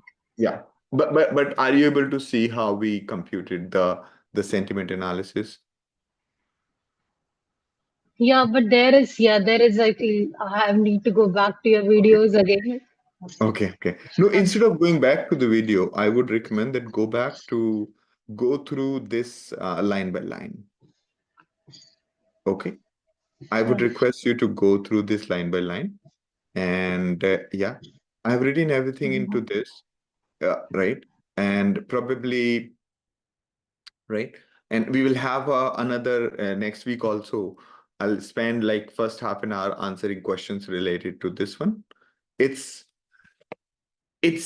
important thing that to have lots of questions at this point of time. Okay, so your questions will become concrete when you're going through it. Okay, if at any point of time there is something not clear in this notebook, you stop and ask. Okay, Sure, will do. let's like next week, first half of the session we'll spend on again on this clearing everybody's doubt. So my request to everybody is just go through this notebook line by line, try to dissect the code individually, break it down, and then we basically come again for this. Okay, and then wherever is the question you ask in the group, and if there's still questions, we will anyway have the session next week. Okay, so yeah, no rush. There is no need to rush here because this thing right? So one way to look at everything to be just too linear, that okay, first we will finish this, finish this, finish this, finish this, finish that, and that way the entire momentum will be lost. Okay, and but what I'm doing is I'm realizing that okay, to solve a complex like a sentiment analysis kind of problem using AI and LLM and all of that, we can essentially start using it. So before you building the calculator, we are learning to use the calculator. Okay, it's a very important thing. Okay, so I mean, the other teachers and other professors would not like this approach at all. Okay, but I'm very, very confident that this approach is very helpful to all of you. Okay, I don't want you guys to wait for 1 year and then learn this part, because this is something that you can start doing right now. Okay, so don't feel that I have tried to rush everything. I have only tried to rush where the questions were related to how to build a calculator at this time. We're just using the calculator for now. Okay, so wherever is the need is there, like for example, yeah, I taught using calculator to my son first before teaching him how to right, because multiplication, like before teaching him multiplication using pen and paper, I let him use a calculator. But I built this instinct in him that when he sees a problem, he knows when to multiply, when to add. Okay. So I built that instinct. And I was able to build that instinct because I don't have to teach him right now how to go for multiplication, right? I just gave him a calculator that this is how you can do the multiplication, and you can count without counting. So the same way I am applying here also. Okay. So all I request everybody is go through this notebook, and if you get time, you just speed run the 2 videos that we had, and then we will have the question answer session next week again. Also, feel free to ask questions on the group. Okay. So whatever we are doing is all good. It's not something that you won't be able to handle. Everybody would be able to handle, I can guarantee. Okay. Sandeep, one quick question. I was trying to do that face recognition you asked, right, for Celeb. So when I'm trying on the CloudX Labs environment, I'm getting that face recognition module. But I was trying in my local, then I got this error. Can I share? Maybe you can find the issue. Yeah, go ahead. Go ahead. I have some time. Yeah. Yeah, I was getting this Okay. issue. I don't know whether others are also getting this issue. Entire screen. Did you find a celebrity like you? No, I was not able to run this thing. I was trying to do it in my system, whether it is I'm able to do it. No, So I on just CloudX tried Lab. it. I know I didn't complete it. I just got stuck here. Then I didn't proceed in CloudX Lab. I'll do it by next class. Okay. So this was the error Okay. that I don't. I honestly need to look at it because the Windows one I have not done. I Okay. have not done Windows one. Okay. Probably do one thing. Just install WSL. Is WSL allowed on this? How can I Can you go see to new that tab? Can you go to new tab? Just say WSL. WSL? Yes. So WSL, and then you can start Ubuntu. Okay. I Okay. can start Ubuntu with WSL. Yeah. Here itself. WSL. Right. Ubuntu. Okay. So you can just type WSL. What was the command? Okay. What was the command? Forgotten. Okay. I think Okay. So I can help you, but through a different way. Just open run and type ms config. just say Yeah, WSA. Yeah. That'll do. Yes. Just do that. Yes. Okay. Just do run it as open CMD. Worked? it is installing. Nice. Okay. Now you get the Linux in your local computer, and then you can just pip install and do all of that. Okay. Oh, okay. All right. I mean, most of my development on Windows happens through SL. I can't figure out Windows CMD. Okay. Okay. Got it.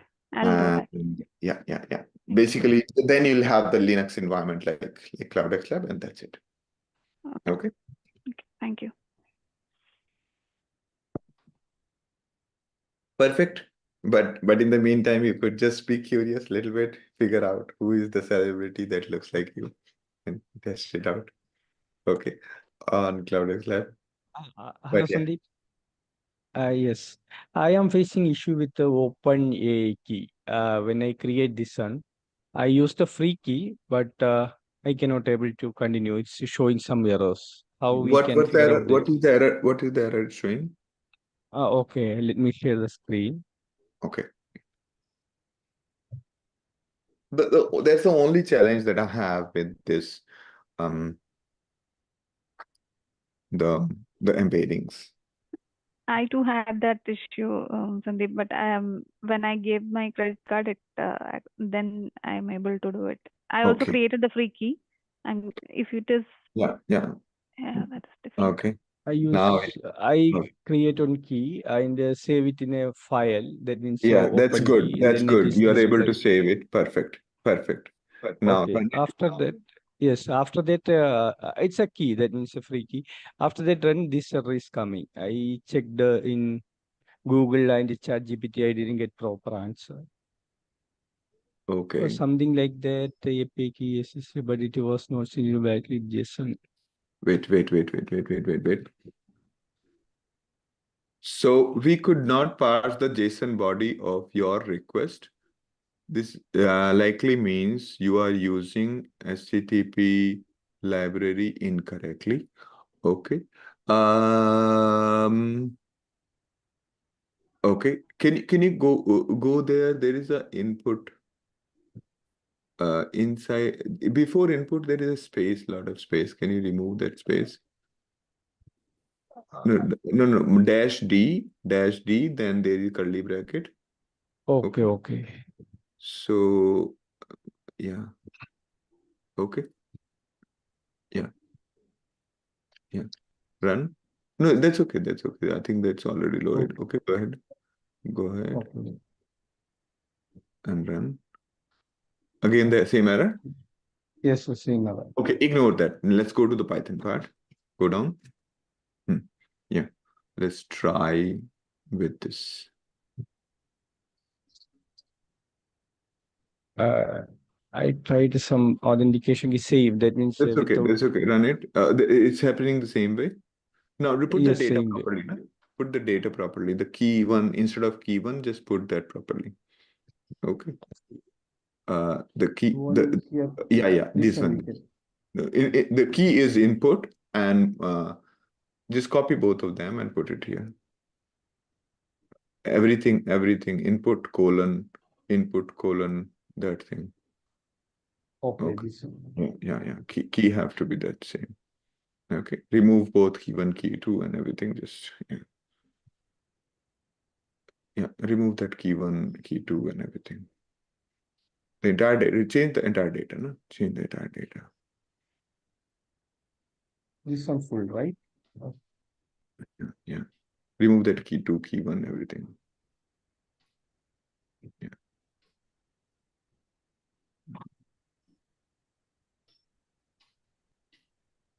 Okay. Yeah. Change the second one. Yeah. Run it.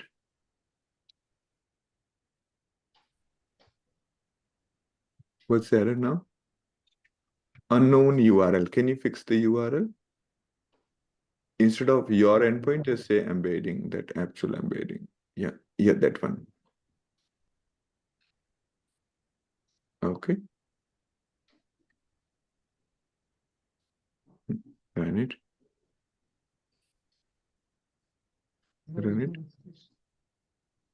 Why does it say V1? No, you did not run it. Sorry. Why does it say V1 your endpoint? Why it's reading the old variables? Invalid request. No, did you run it again? Yes. Okay, so okay, here No, just run this cell. Just run this cell. Okay. this one S. Just print something in the top. I'm not sure it's running or not. Say print.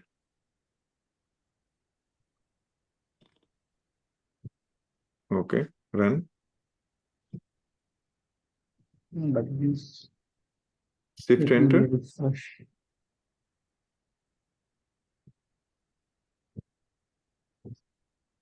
Okay, let's start again. Start again from the top. Yeah, load it. Yeah, that's it. Go down. Run the next. Go down. This is the You didn't provide an API key. You need to provide an API key in authorization header. Okay. Authorization header. Go up. This is verification head. Wait. Go down. You're passing the headers, right? In this. Yes, it's directly URL. giving the authorization. Yeah. you need to provide There the is no bearer inside that. You have to yeah just yeah append yeah bearer. yeah. Can you open my notebook? In that there is that code I've written entire thing. Yes, yes, here it is. Yeah. Oh, okay, this one, right? Just put Okay. bearer colon bearer space. Yeah. Okay, this. Yeah. Just do that. Okay. No, we just next. I think it is. No, not that one. Next one. Sorry. I think it's closed. No, there is next window. Go to next one. No, there itself there is next window. I can see there is a Yes. Yes, yeah. yes, here it is. Yeah. Just before this, a bearer. Yeah. Run it.